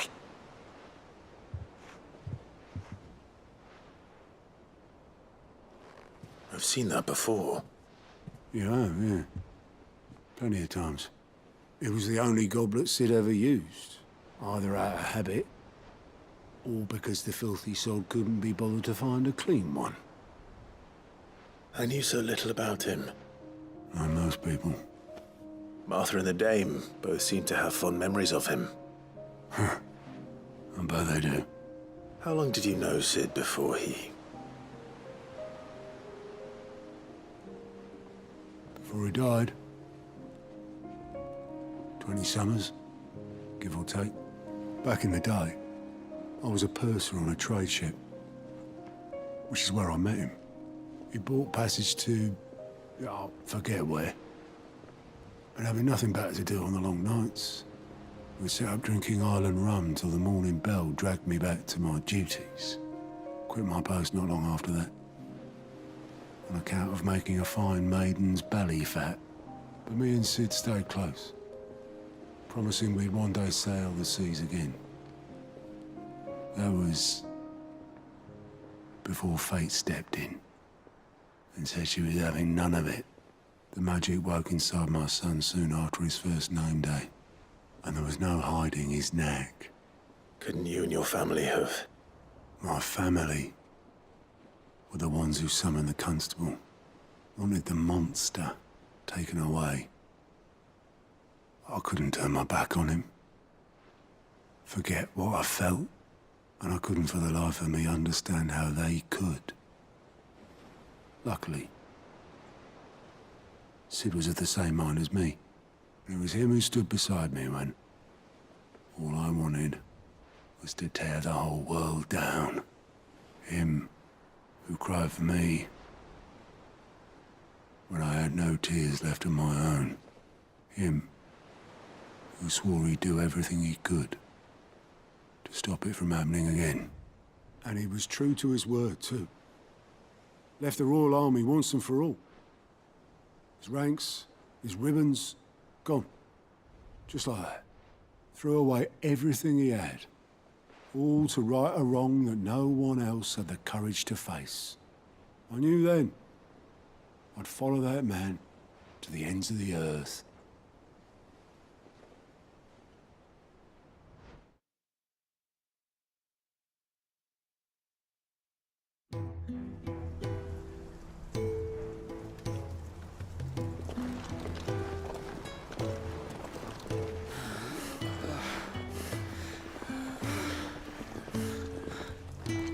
He was always too clever for his own good, was Sid. Saw the world for what it really was, while the rest of us were content to go along with the lie we were shown. And it can't have been easy, bearing that burden alone.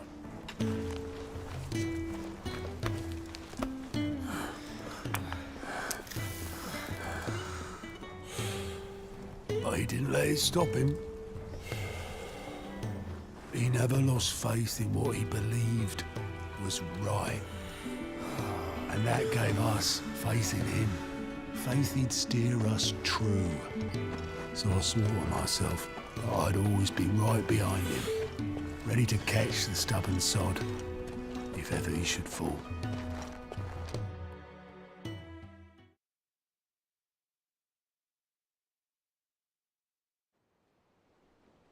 But I couldn't even do that.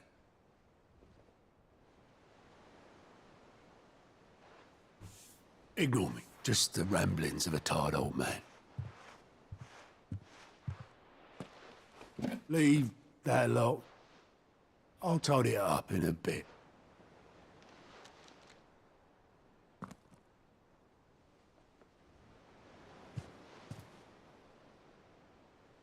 This is Sid's handwriting.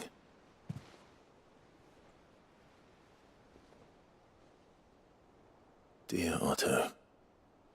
I may be drunk, but I wanted you to know this place would be fucked without you. Love you, you grumpy old sod.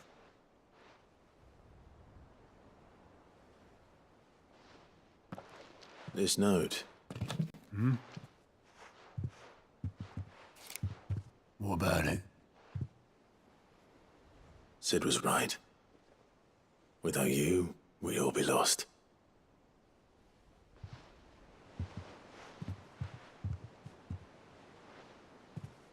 He should have bloody well said so then.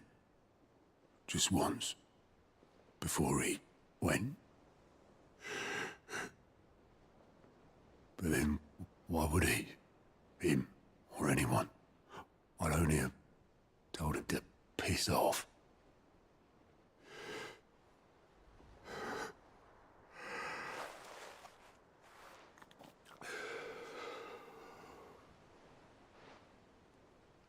You're wrong, though.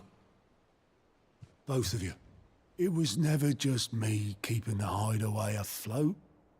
It was all of us. I just shove people in the right direction. I barely seem to be able to do that anymore.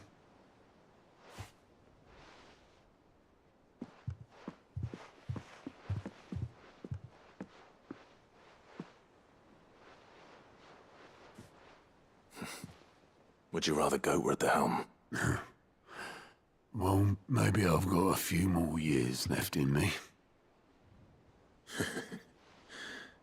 I'm going to hold you to that, Otto. Before you go, Sid would have wanted you to have this. But that's...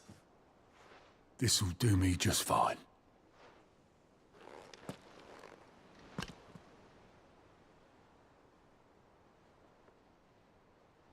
Thanks for the ray of sunshine.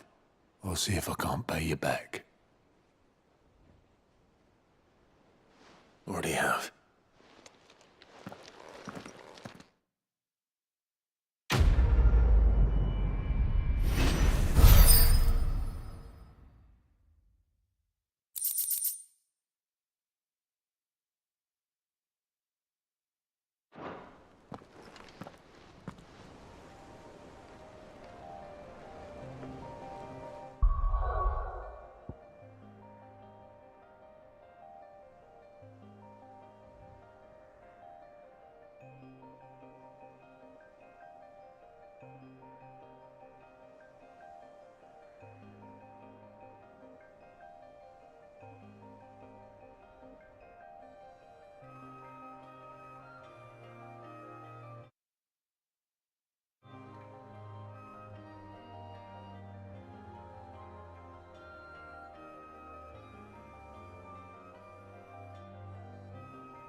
Clive.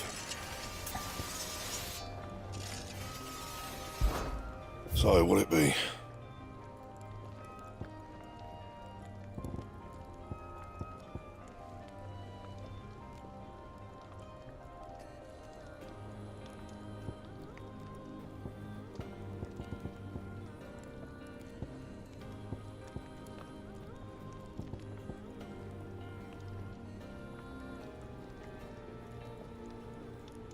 Anything else?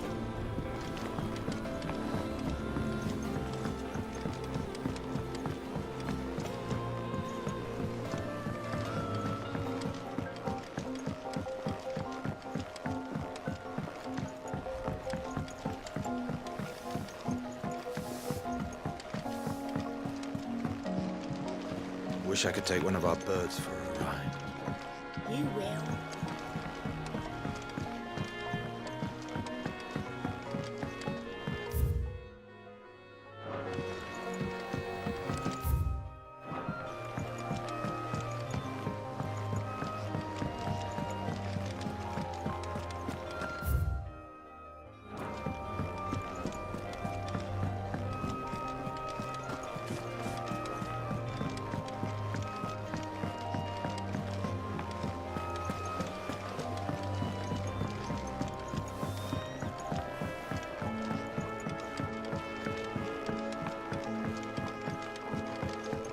Well, here, Sid.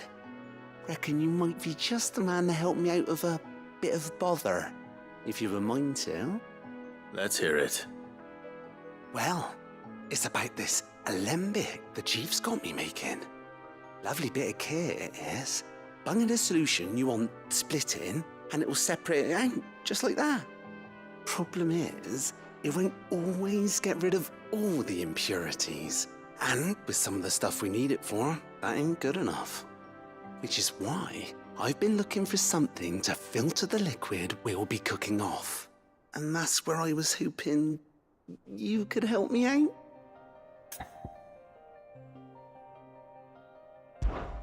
I imagine Ty could get some use out of this alembic too. Distilling medicines and the like. All right. Why not? Proper job! So what exactly do you need for this filter? Nothing but bomb ash'll do, says the chief. Gave me a sample she'd obtained from the university stores. Couldn't believe my eyes. You pour the blackest blight water through it, and it comes out clear as a mountain stream. So, I did a bit of reading about where I might be able to get hold of some. And do you know what I found out? It's only the blimmin' bones of a bomb king. They leave them behind when they die, see? I take it that's where I come in. If you wouldn't mind. I saw a billet on the hunt board for one just the other day. Would have gone myself, but, well, fighting dirty great balls of flame isn't exactly my forte. You, on the other hand... All right. I'll see what I can do. Thank you kindly. And a good hunting, eh?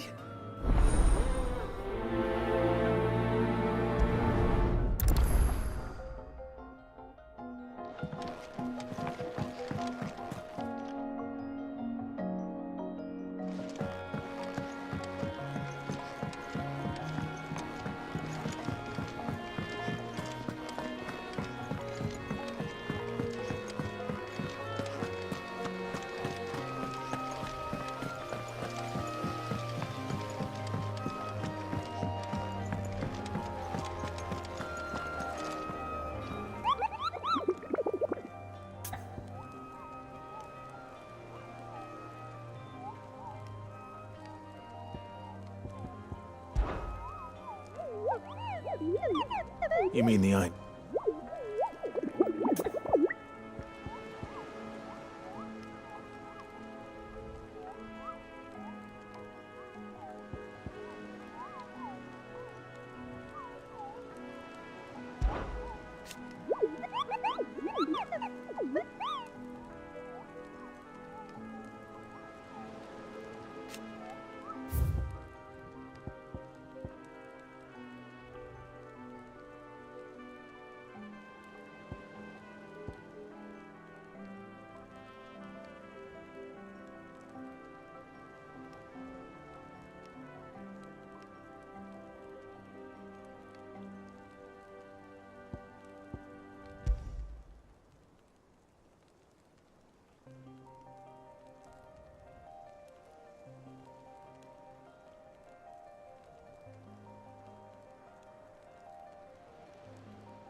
Let's go. Run like the wind.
Straight home now.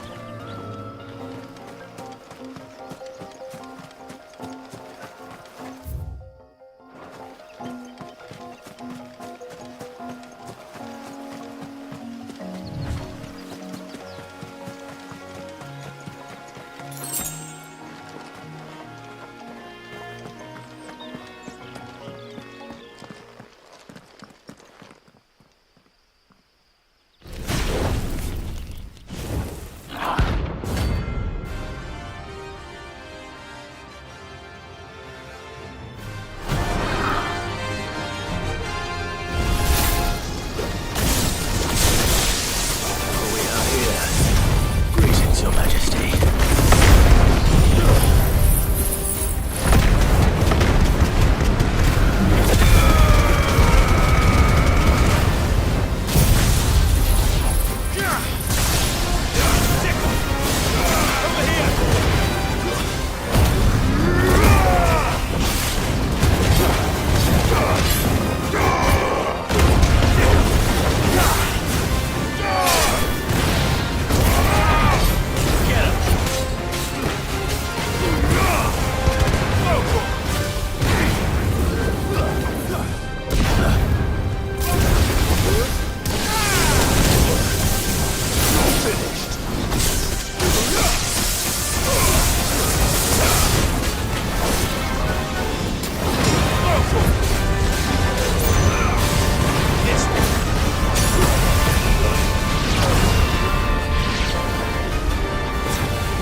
Your reign is over.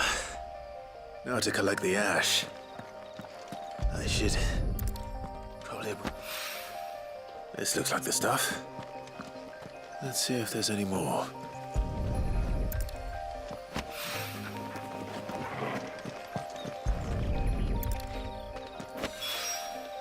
That should do it.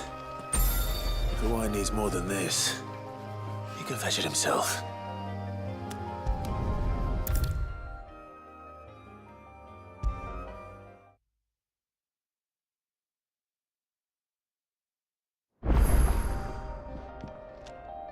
All right there, Sid? How's that hunt for the bomb ash going? I have it here.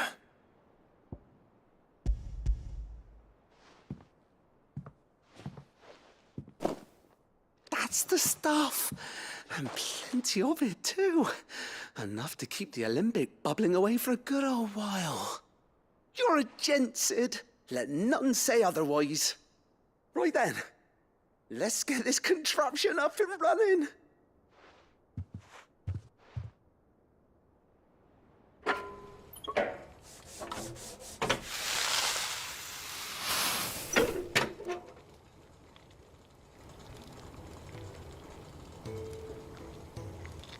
There we have it.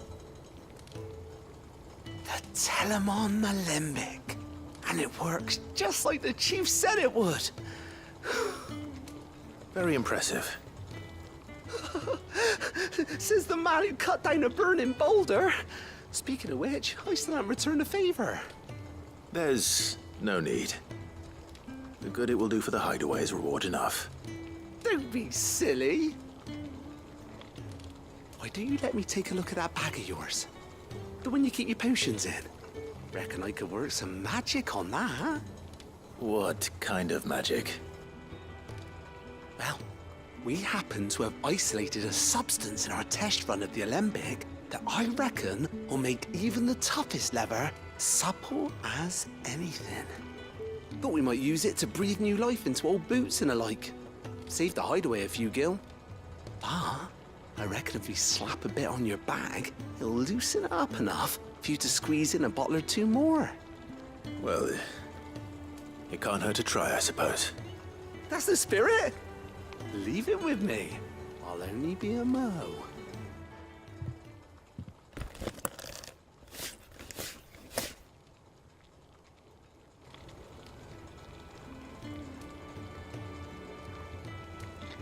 Well, what do you reckon? It certainly feels more flexible. Right? Told you. Thank you. I think. No. Thank you for supporting Mid and the rest of us in our endeavors. Without you, we'd never have been able to discover wonders like that stuff I rubbed on your bag. And I'm telling you, there's plenty more where that came from.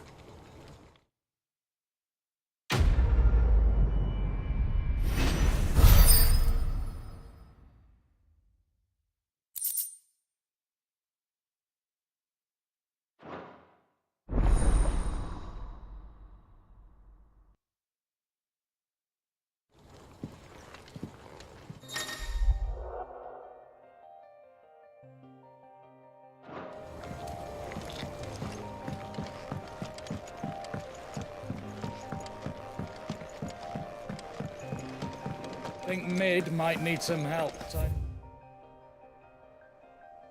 up that workshop.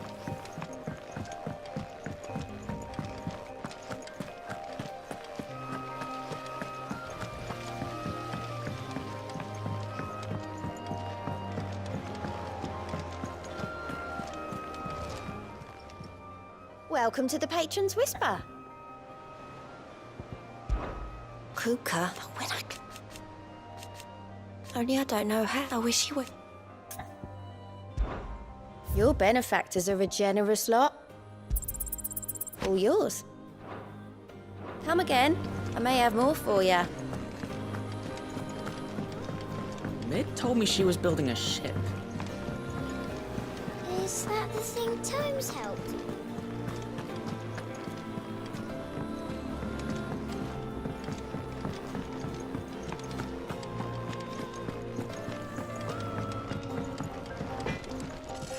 What do you need?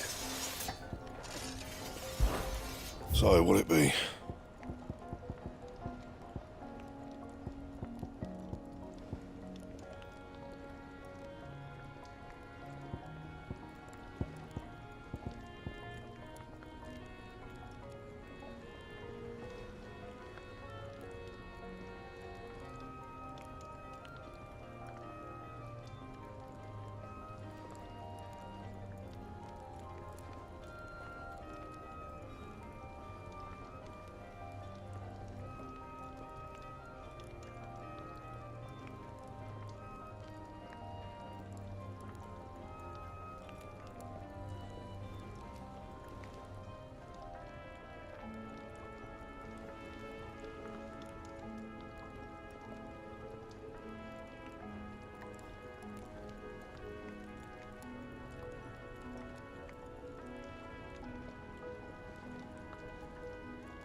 And what can I do for you?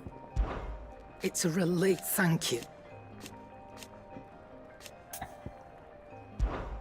If you're gonna buy something, be quick about it.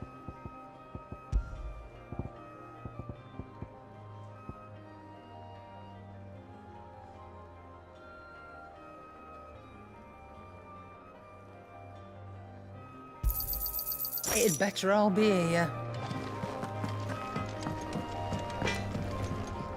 Back, are ya? What do you want?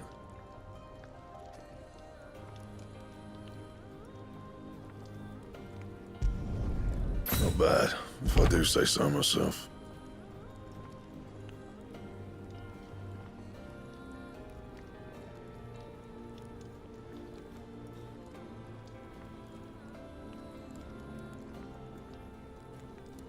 Anything else?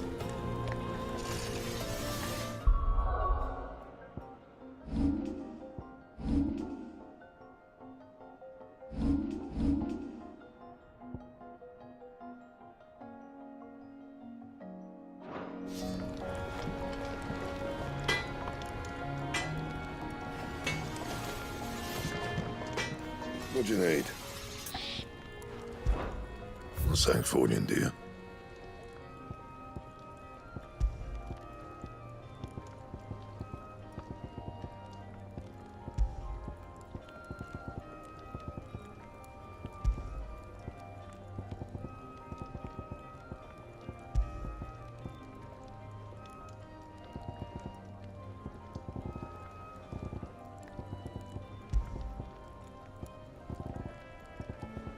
That it?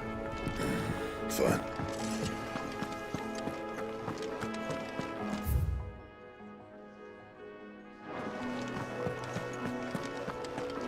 He cracked the crystal too? You're joking.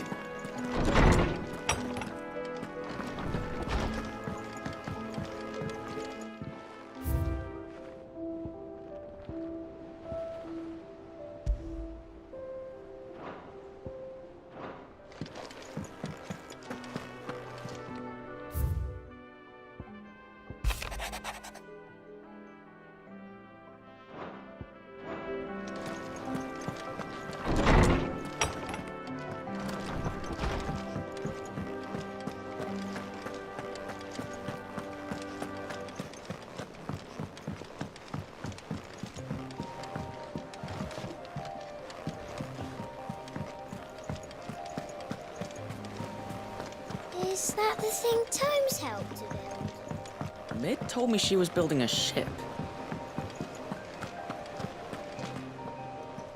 All right, Clive. Asterix.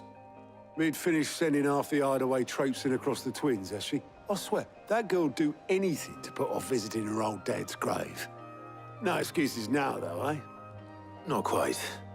She said there was one final thing she had to take care of. I'm sure she'll be finished soon enough. She said that? In those words? She did, yes. Clive? Were you born yesterday or something? There is no thing.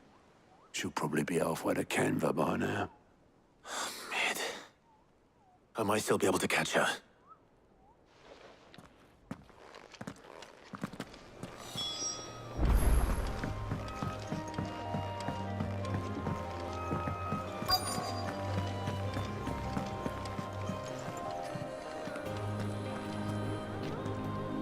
Obolus, have you seen Mid?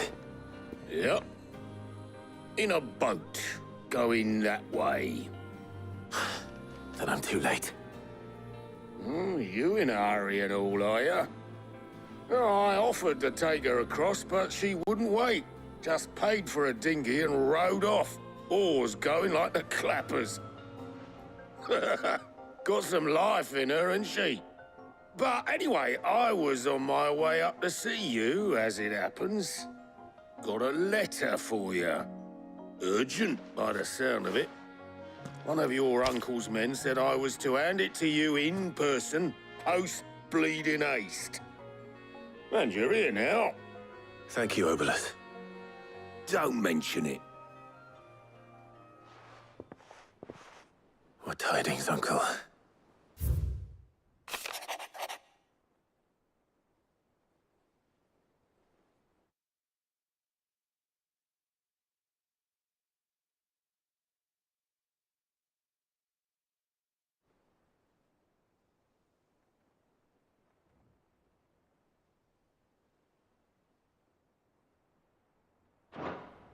trouble in Canva. Well, I'll need someone to keep an eye on Mid.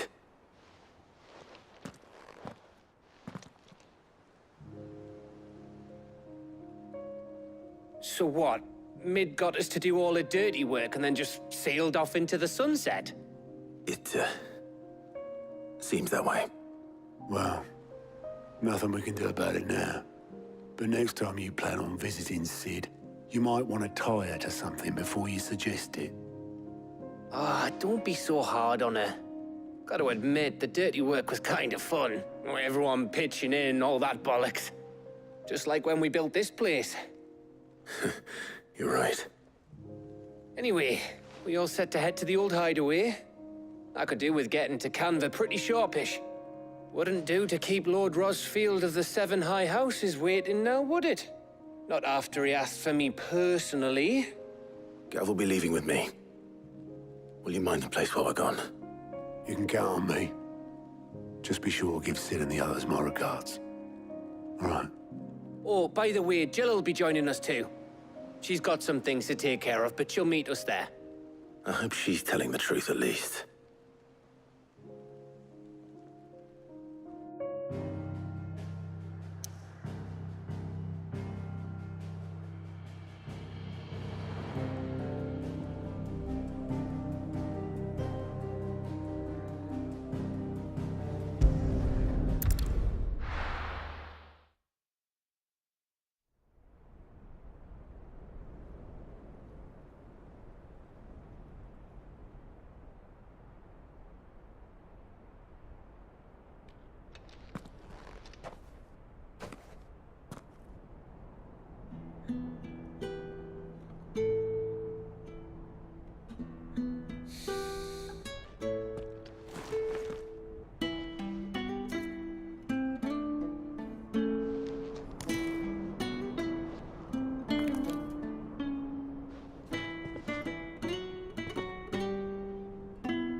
Well, Sid, I remember what you told me. But if no one is listening to what you have to say, you may as well not say it.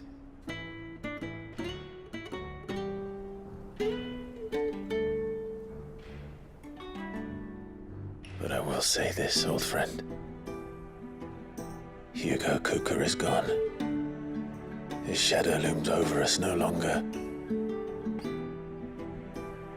It's a pity the Phoenix can't be in two places at once. If he'd have been with us, maybe he could have done something for the lost. Not even the Phoenix can bring people back from the dead. Life has a beginning and an end. So we must live while we have the chance. And not as slaves to the crystals, but as free men. May we join you?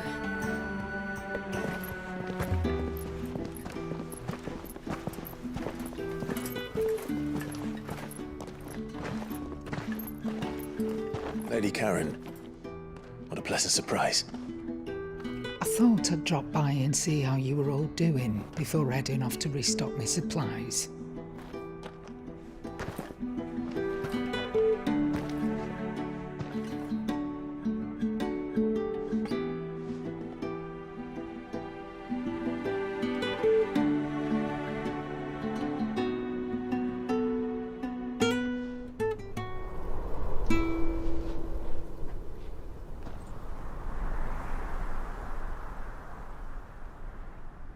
It wasn't the most scenic view back then, but it were never as bad as this. I know. The Blight marches on. And soon, there will be no escaping sights like these.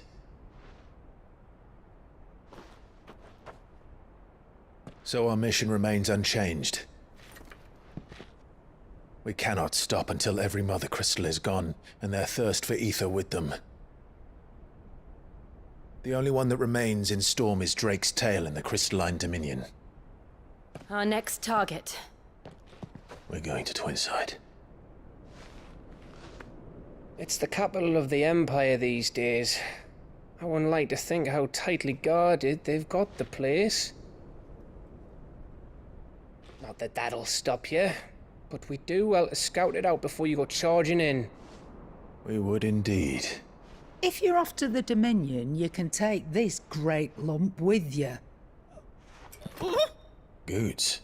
Oh, I am sorry. Have you forgotten you're the most wanted man in the Twins? I thought you might like to disguise yourselves as the attendants of a travelling trader, assuming you've no better ideas. You wanted to buy yourself some tools, didn't you? Well, now's your chance. You're letting me go with them? Oh, thanks, Nan. Stop that! You'll break me bones, you great galoot.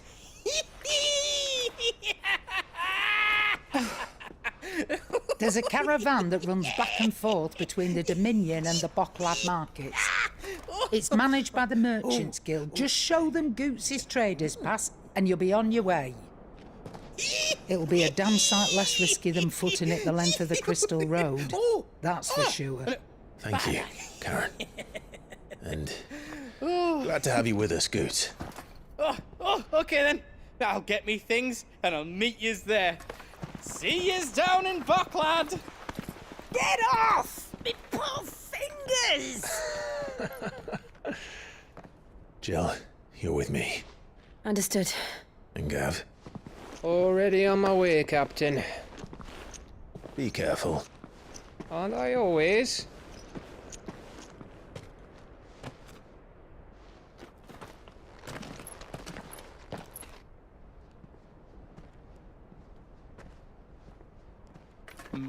Do you see that, Sid?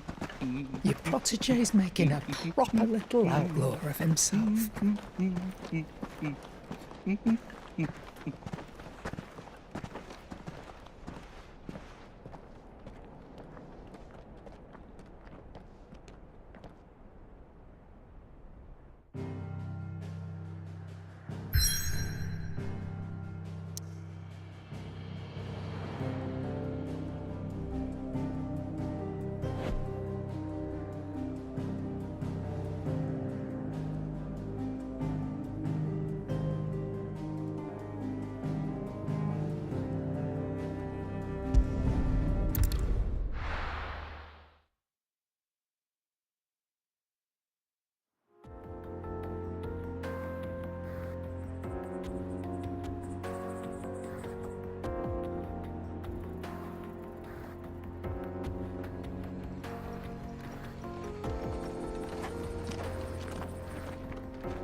How are you feeling?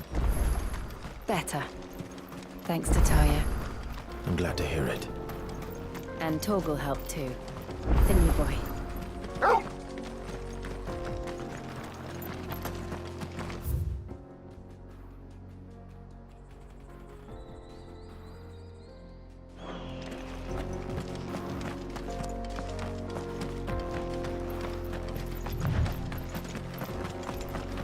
This used to be a trade route for merchants crossing the Scars, till the Republic laid a new road wide enough to let wagons pass, and all official traffic moved there. Leaving this one for those living outside the law. Indeed. I doubt we'll be the only outlaws on the trail today.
So what do you think?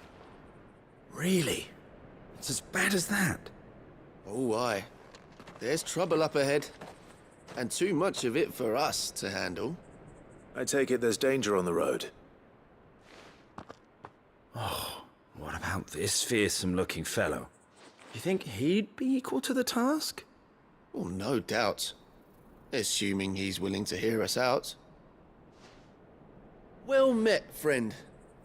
My brother and I have been tasked with finding a merchant's missing cart. You seen it by any chance?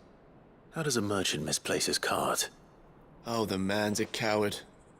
When he thought goblins might come a-snarling, he ran, leaving his livelihood abandoned in the pass. He sent the two of us to fetch it, but it's gone. Now, I'm not much of a thinker, but I know the work of thieves when I see it. My brother's right on all accounts. And by my estimation, the bastards are lying in wait just down the road. We may have seen our share of action, true, but we've not got the skill in arms to boldly brave an ambush. You, however, have the look of a man who needn't fear a band of backwater ruffians. What do you say? Will you help us out? Chances are they'll come for you either way. But if you promise to lend us a hand, at least you'll pocket a reward for your troubles.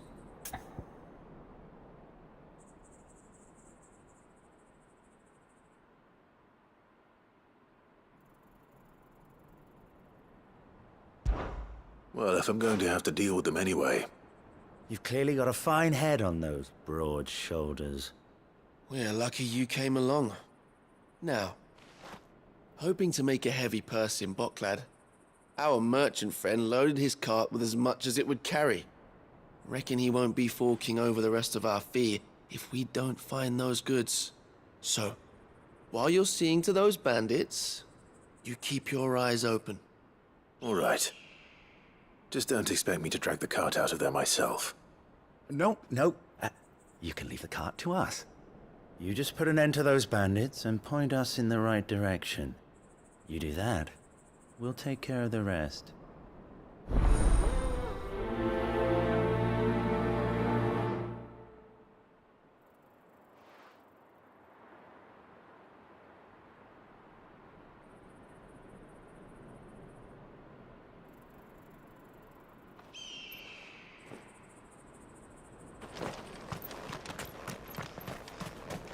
I'm not sure I trust those two. But if there are bandits lying in wait, I should probably take it. Look lively, you lot. We've got guests. These must be our bandits.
That's them dealt with.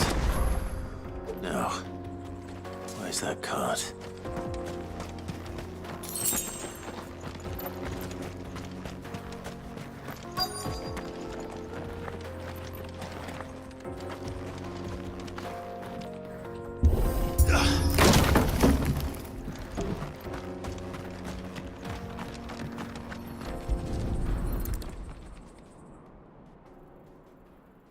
Getting all of this out of here will be a nightmare. Seems we've found ourselves the right man for the job, wouldn't you say? Found the cart and didn't leave a single bastard breathing. Our merchant friend will be delighted. And how exactly will he be getting his goods out of here? You leave that to us. After all, it'd be wrong to make such a fine warrior haul cabbages to market. You've done your part. And that's all you need to worry about. Here.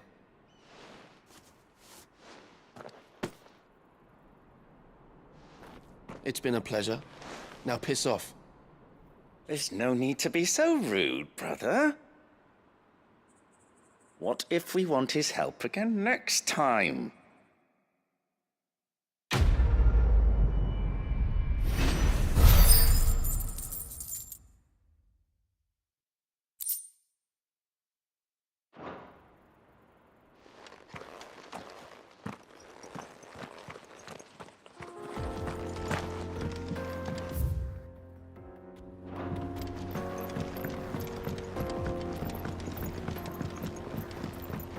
I see the Dalmex lag behind Rosaria when it comes to bridge building.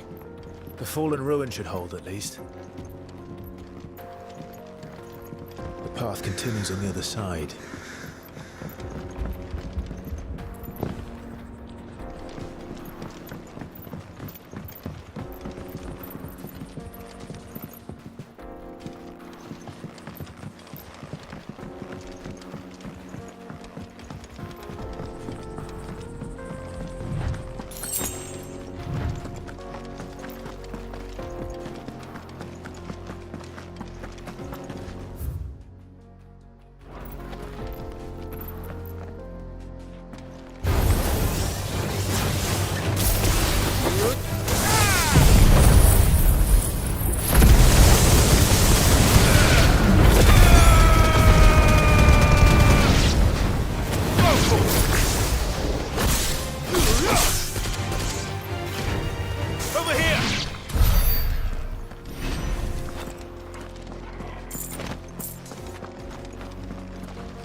So this is Zemeckis.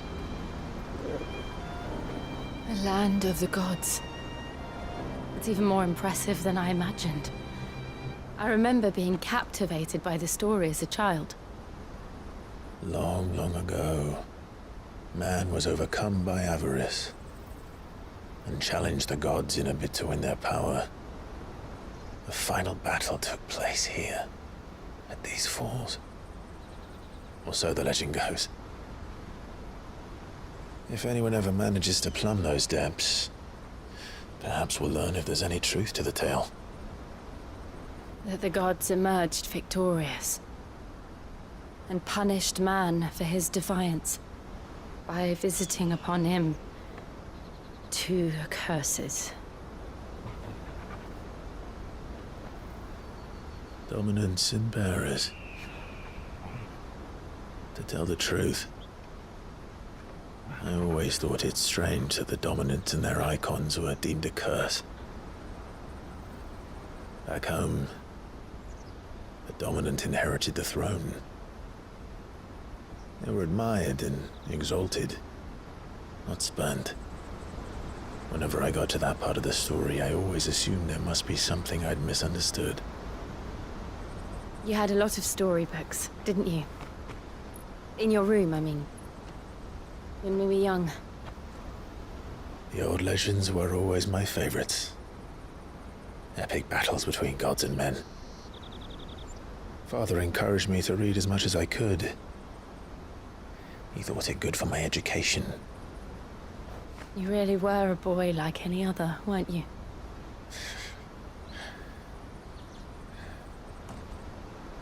Just look at this place. It's enough to make you believe the legends are true. I know.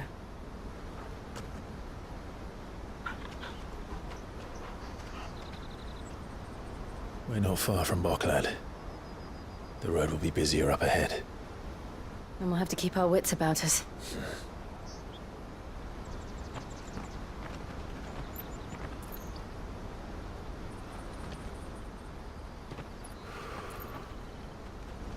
Clive? Something wrong? Nothing. It's nothing.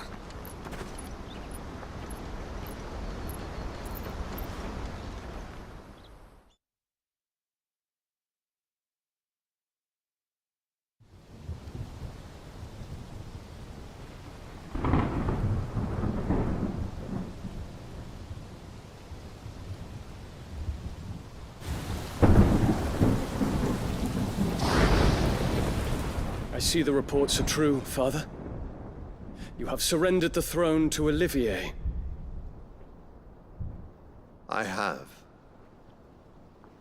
Emperor Olivier shall rebuild the Holy Empire of Sanbreque.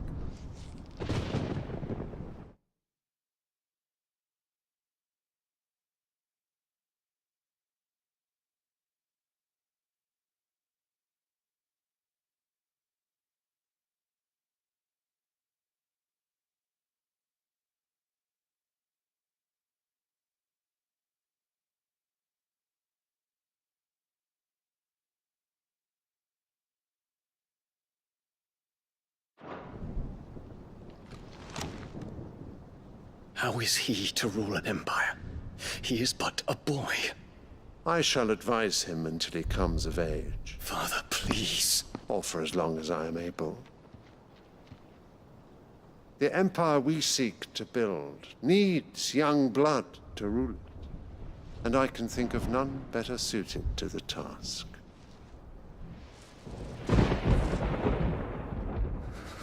There is other news, Dion. Hugo Kupka is dead, and Drake's Fang destroyed. The pillars of the Republic have fallen. Ere long, the Imperial banner shall fly over every city in Storm. And then Valisthea. All shall bow before their Emperor. Father, these are the words of a tyrant. They are the words of a god. The Emperor whom I gladly serve. Great Greeker, made flesh.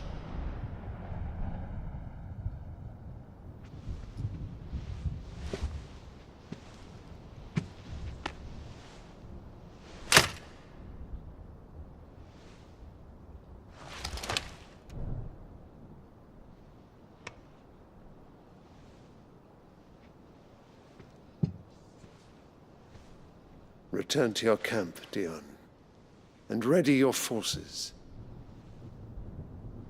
It is time to show the world the true power of Sanbreque. Father. I find you much changed. Is this truly the path you wish to tread? Or are these the ambitions of another? Of Ultima, perhaps? What nonsense is this? I speak my mind, and my mind only. Though I do owe Annabella thanks for reminding me of certain truths regarding the nature of nations, of rulers, and of the divine. You would trust the words of this traitress? She betrayed her country. She slew her husband. You have ever been an invaluable servant to Sambrek, Prince Dion. I trust you will continue to serve your emperor in the wars to come. Canker! Silence! Insolent wretch! You will bend the knee. All else is heresy. Sire, forgive me. This audience is over. Come, your radiance. The Rowena Syndicate awaits your pleasure. Oh, not another meeting with silly old men. They're so boring. I'm hungry, Father. Can't we have luncheon instead?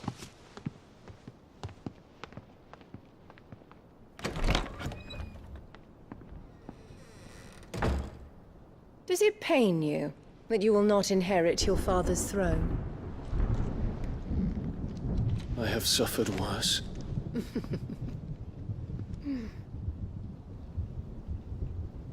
Count your blessings, Dion. For a base-born child to be chosen by Bahamut is miracle enough. You have risen high on his wings, but you shall rise no higher, lest your impure blood stain the throne. What do you know of my blood?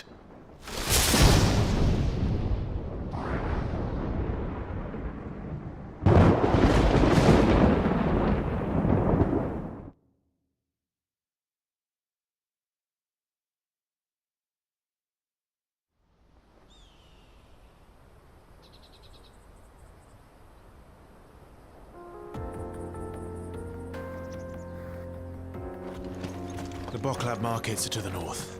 We just need to hug the coast.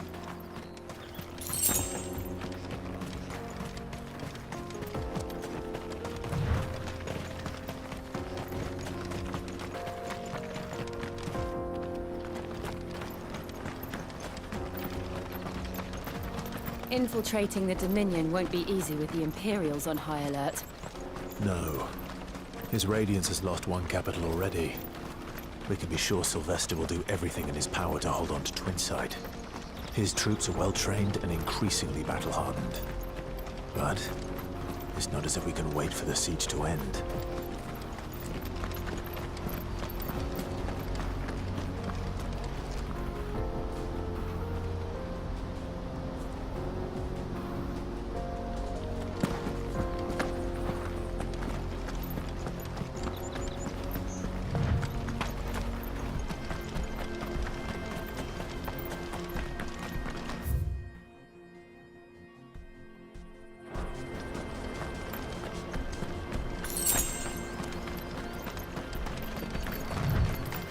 More refugees. And they're all making for the crystalline Dominion. Because they don't know how to live without the crystal's blessing. We're not alone. We're not alone.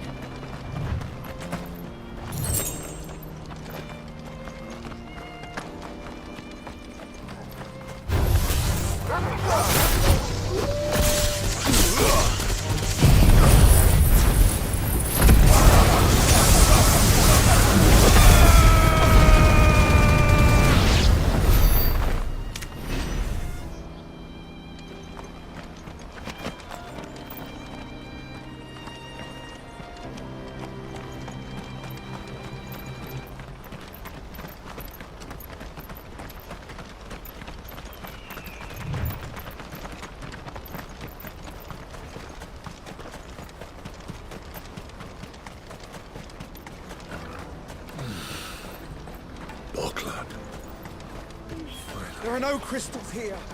We have to keep going. This is where we're supposed to meet Goots, isn't it? That's right. He said he'd wait for us here after replenishing his supplies. I dare say he'll have finished by now.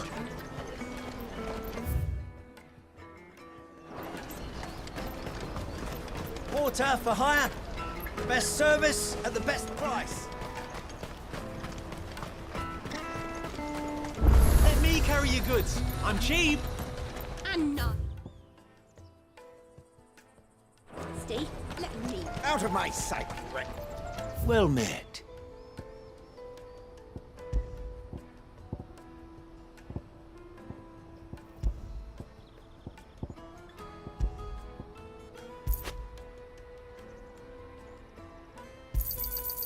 Many thanks. A fine choice.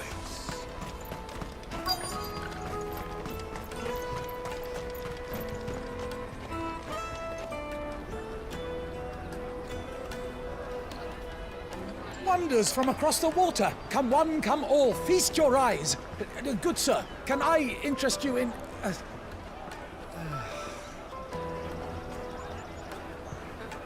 How much? For a measly crust of bread?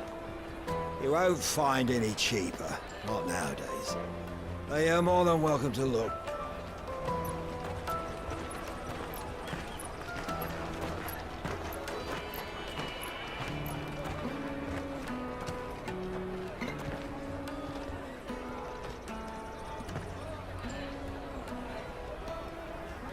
The Empire's unlawful and illegitimate occupation of the crystalline dominion is still in effect. Only those whose business in Twinside has been officially approved by the Republican Army will be permitted to cross the border. All who seek entry are to form a line and ready their documents for inspection. Looks like we aren't the only ones who are eager to leave. And they're checking everyone. Can't you make an Not for the likes of you. We won't get through without that pass. Let's go and find Good, shall we?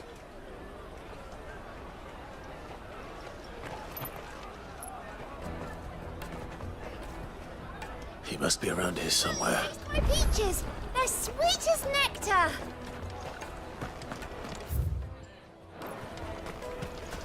You won't find anything of this quality in Twinside.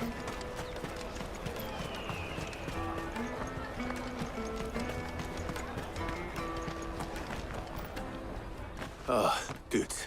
There you are.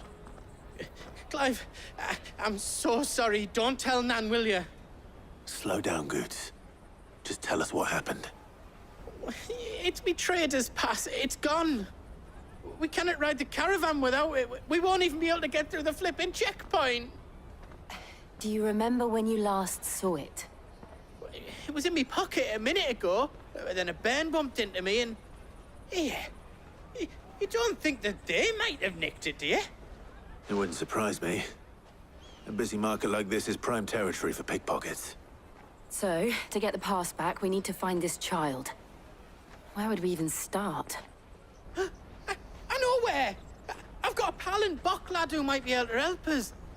No one knows more about what goes on round here than she does. Where do we find her? She's the owner of the Crimson Caravans, up that way. Sign's got a red chocobo on it.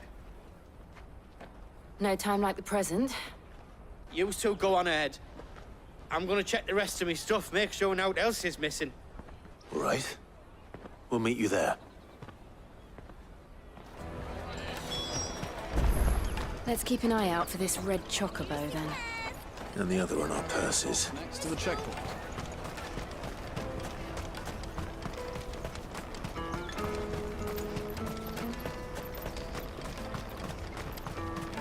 Peaches and pears.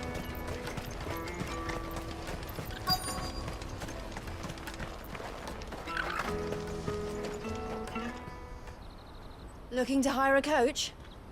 It's 10 million for a two-birder to the Crystalline Dominion. Take it or leave it. Oh, we're not here for that. Then I bid you good day. Oh, wait! Don't go, El. He's me mate. As I live and breathe. Goots, what are you doing back in Bocklad?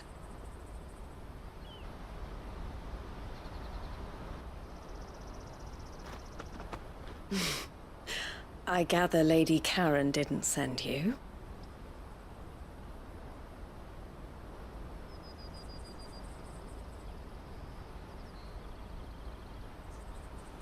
So what trouble have you got yourself into this time? It's me trader's pass. It got stolen. By a little bairn. Of all the... You're the size of a marble. Honestly. Ugh. Goots told us that you know the markets well. Might you have an idea which little bairn could have done this? We don't intend to punish them. We just need our pass back. Then, we can be on our way. I see. So neither of you has a trader's pass either. Not that anyone would take you for traders, but I suppose that's why you came to me, correct? Now, I can't say for sure who took your pass, but I suspect I know why they did it. Let me explain.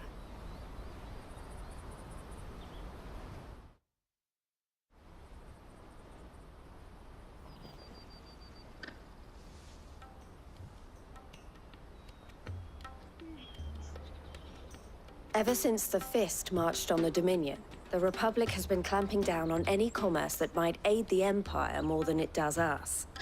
Which means traders' passes have gone from being merely a way of easing one's progress to being essential if one wishes to cross the border at all. And with demand outstripping supply, they've become a precious commodity, leading some to seek to acquire them by less than legitimate means. So the children are stealing passes to sell on the black market? Yes, and no. Passes are inscribed with the names of their owners, and yet none of the victims' names have appeared on the register of those passing through the checkpoint. Which means? That someone is doctoring the stolen passes. The same someone who is encouraging the children to steal them. And the same someone who has Goots's pass, no doubt. Whoever they are, they're ruining the livelihoods of honest merchants, which is why we've decided to take a stand. Will you stand with us? You want to get your pass back, and we want to ensure that no more are stolen. Catch whoever's behind it all, and 2 birds shall be slain with a single stone. Is there any other way of getting to the Crystalline Dominion, Goots? They won't let you in if you're not with the caravan. It's that, I don't know, try swimming across the strait. But the guards will definitely spot you if you try and do that. Like, we don't want to get spotted, right?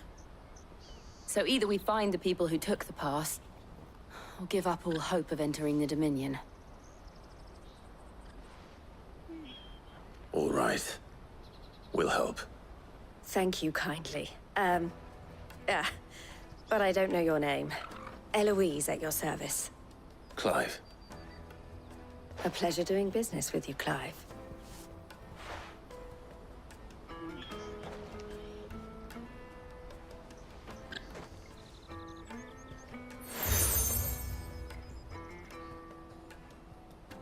The proprietor of the furniture makers by the coach stop is spearheading the search. Wear that, and he will know you for a friend. I suggest that you speak with him first.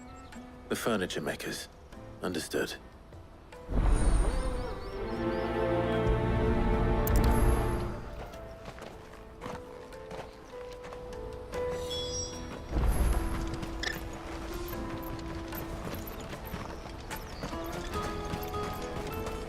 Out of my sight, wretch!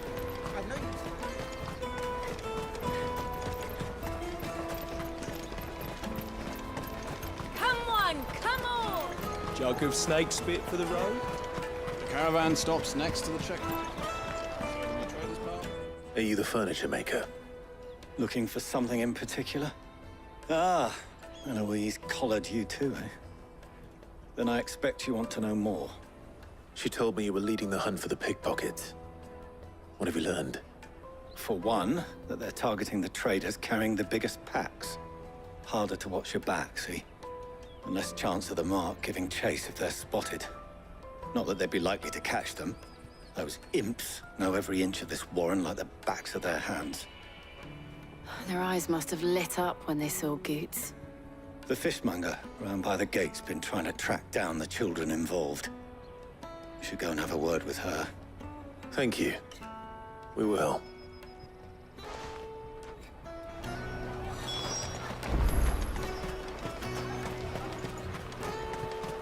You won't find anything of this quality in Twinside.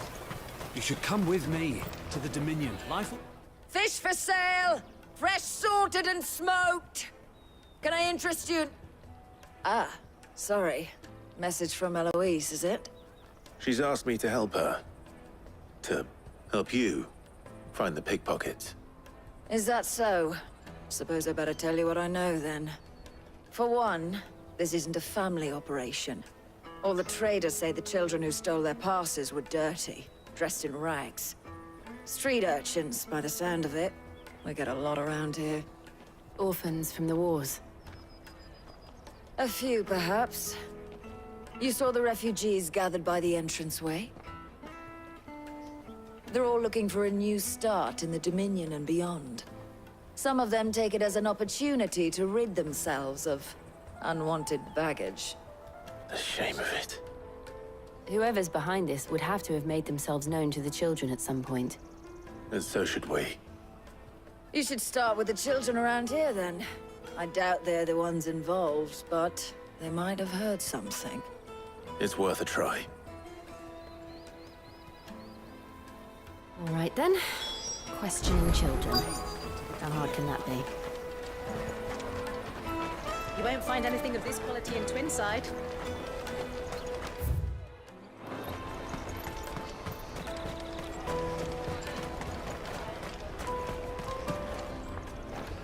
Do you have a moment? What do you want? What I want is to know who's asking children like you to pick pockets. I don't know. Nobody's asked me. What's picking pockets? Do you get paid for it? No, you get in trouble for it. So if they come calling, you know what to tell them.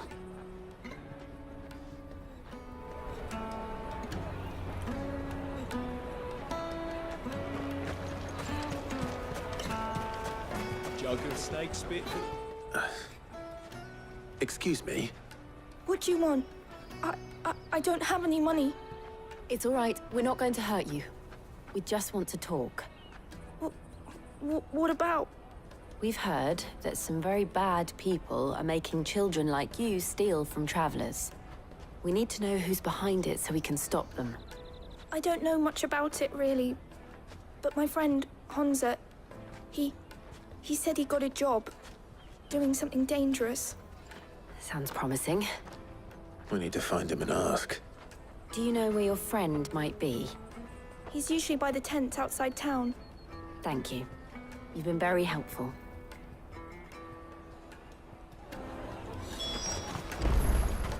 Come on! Come on!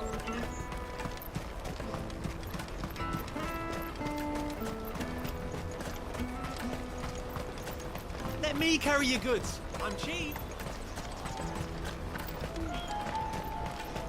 Ambrosia won't help me here.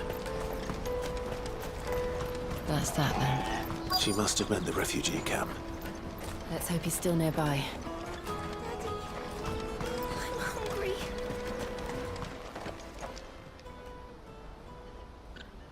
That big fat donkey was easy pickings. He wouldn't have noticed if we'd robbed his boots off him. Yeah. Wish we hadn't handed over the pass, though. Could use one of those things to get out of this dump. Chance to be a fine thing. The moment they found out, they'd string us up by our guts. Would they now? Perhaps you'd like to introduce us to these charming characters. Shit! We're in trouble now! What do we do? You two get caught if you want. I'm off. Hunter! Where are you going? So that was Hunter, eh? Jill, you watch these two. I'm going after him. All right.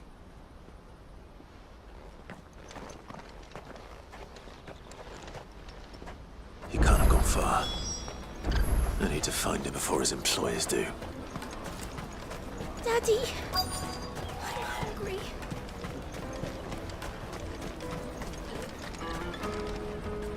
Did you see a boy run past? He stole something from a friend of mine. There was a boy ran back there towards the Chocobo pen, but... Thank you.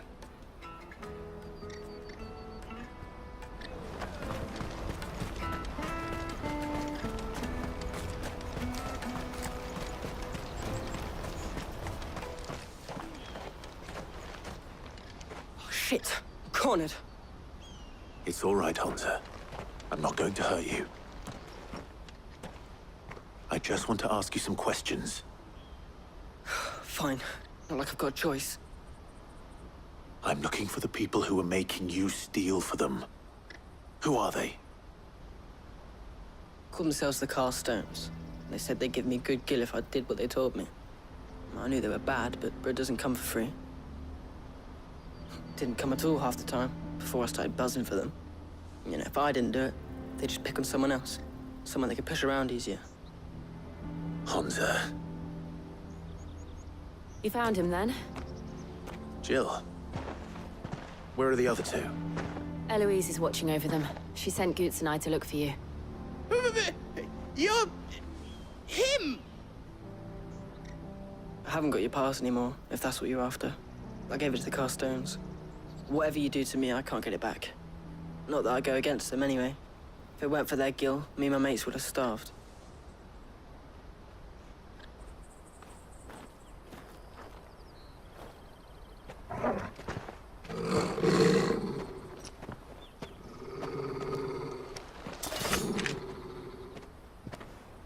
Cowards! You will not force another child to do your bidding. Wait, we're not... Don't hurt him.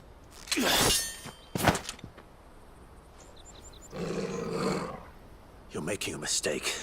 We're on the same side. Like hell we are. That brooch. Where did you get it? Master Theo? Goots. What are you doing with these people?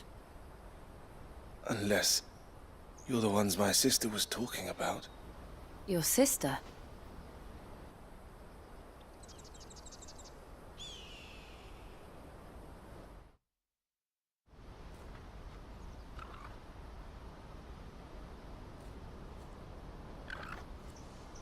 Eloise didn't tell us she had a brother. And why would she? I'm just her back and a blade. Theodore, at your service. Sorry about before. Theodore, what do you know of the Cast Stones? Vultures who have made Boklad their hunting ground. They prey on the desperate, stealing from those with gil and bullying those without it into joining their flock. I'd been looking into their activities in hope of sparing the refugees any further hardship. But it seems they've already stooped even lower than I'd feared. Honza's a good lad. Don't blame him for what they've made him do. If he and his friends hadn't agreed to work for the Stones, some other poor souls would have. On pain of death, most likely. Clive, was it? And my sisters asked you to help put an end to the pickpocketing. Then we all want the same thing.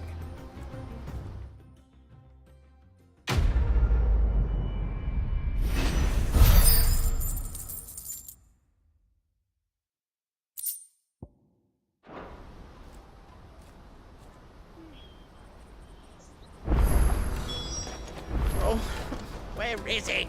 I'm sorry. So, what's the plan? What else? We find the Carstones and we crush them. You get your trader's pass back, and I make Boklad a safe place again. All right then. All right then. Honza, where are they camped? Don't worry. They'll never know you told us. Couldn't if I wanted to. They always come to town to collect the passes. Meet us outside the gate. I tried following them once, but they spotted me halfway down the trail. Said they'd string me up. We'll try it this time. Which way were they going? Back down the road towards Lateney's Cleft. To Lateney's Cleft, then.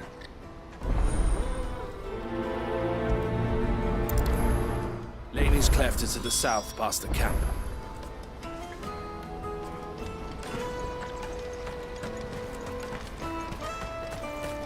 No, you better not have scared any of my birds.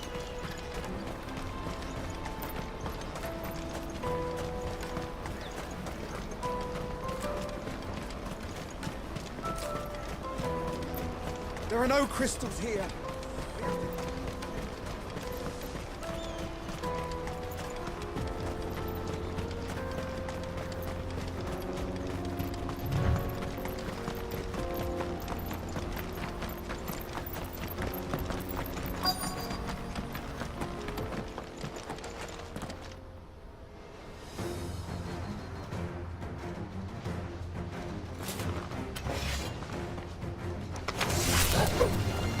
one who's been sticking his nose in our business.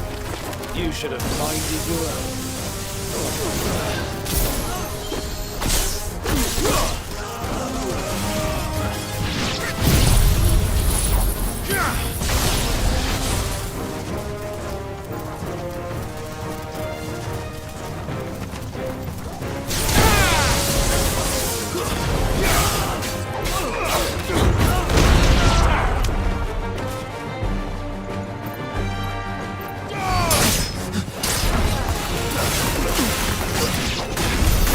I doubt these were the ringleaders, but at least we know we're on the right track.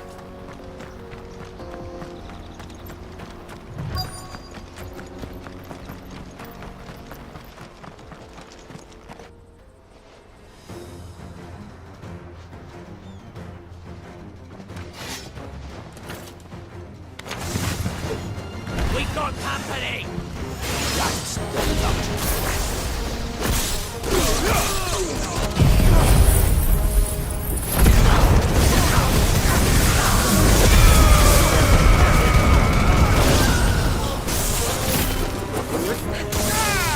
This one. Get him.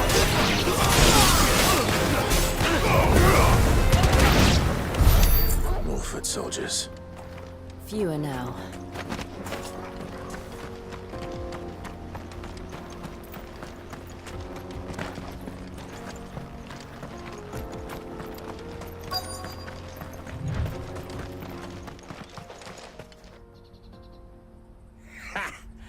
Not a bad haul today, eh? Aye. Some of our new recruits are natural-born ne'er-do-wells. Especially the little ones. That Hans has got nimble fingers, all right. It'll be a shame when they chop them off. But till then, let's make the most of it. Scum. The leaders of the cast stones, I take it. They don't deserve any mercy, Clive. I wasn't planning on showing them any. We're ready when you are, Theodore. Oh, I'm ready.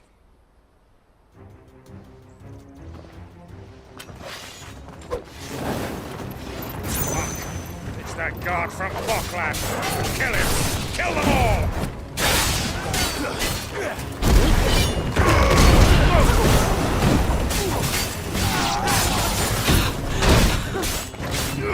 Get him!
And they say crime doesn't pay.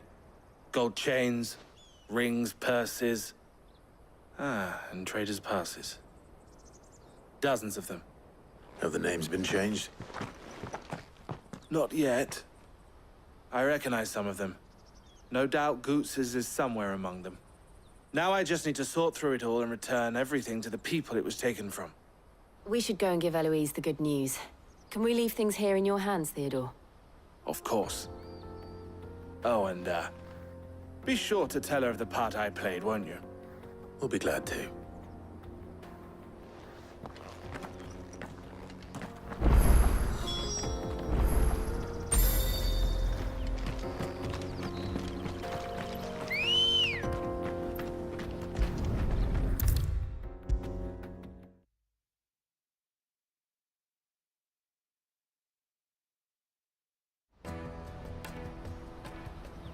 Ah, Clive. How goes the hunt? My brother isn't getting in your way, I trust? Quite the opposite.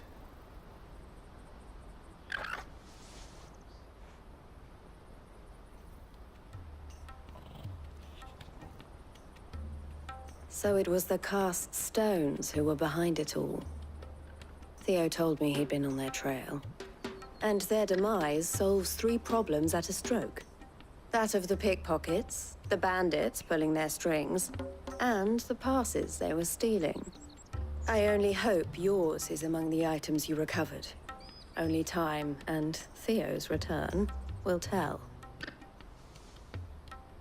Speaking of whom, welcome home, dear brother. You are too kind, Eloise. Here, Clive. Goots's pass. Ask him to keep a closer eye on it from now on, would you? I will. Thank you.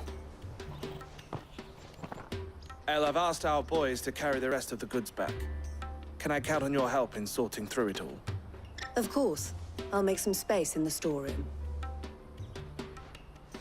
I expect you'll soon be on your way then. But it wouldn't do to leave without introducing yourself properly. Would it now? Sid. Don't look so shocked.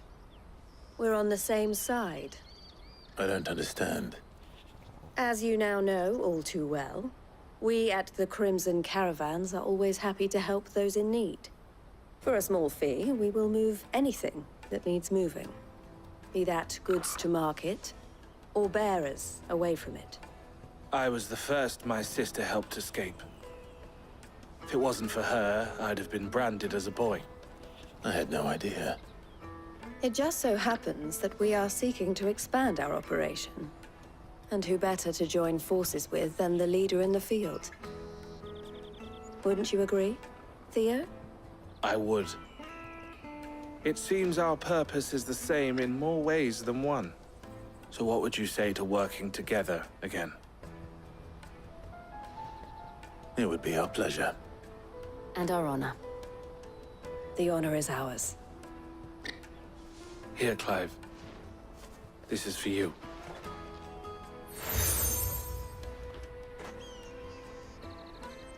What is it?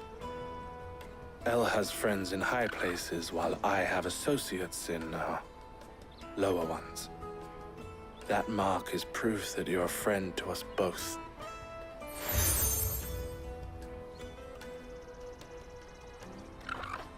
I shall bear it with pride. Well, all that remains is to wish you a safe onward journey. Goots's pass should secure you a place on the caravan, but if you encounter any difficulties, we would be delighted to provide you with a coach of our own. For a discounted price, of course. Say, 9 million? We'll try the caravan.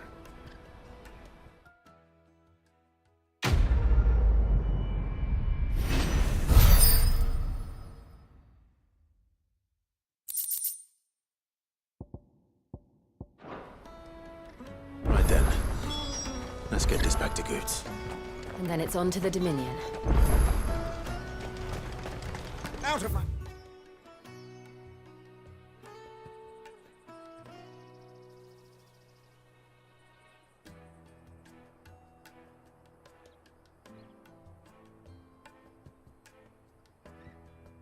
Sake wretch. Let me carry your goods. I'm cheap. Pardon me, but would you happen to be... That well-notched steel and impressive physique I have need of a sword for hire, and yours looks to be a weapon well worth the coin. Might you be convinced to offer me the use of those formidable arms?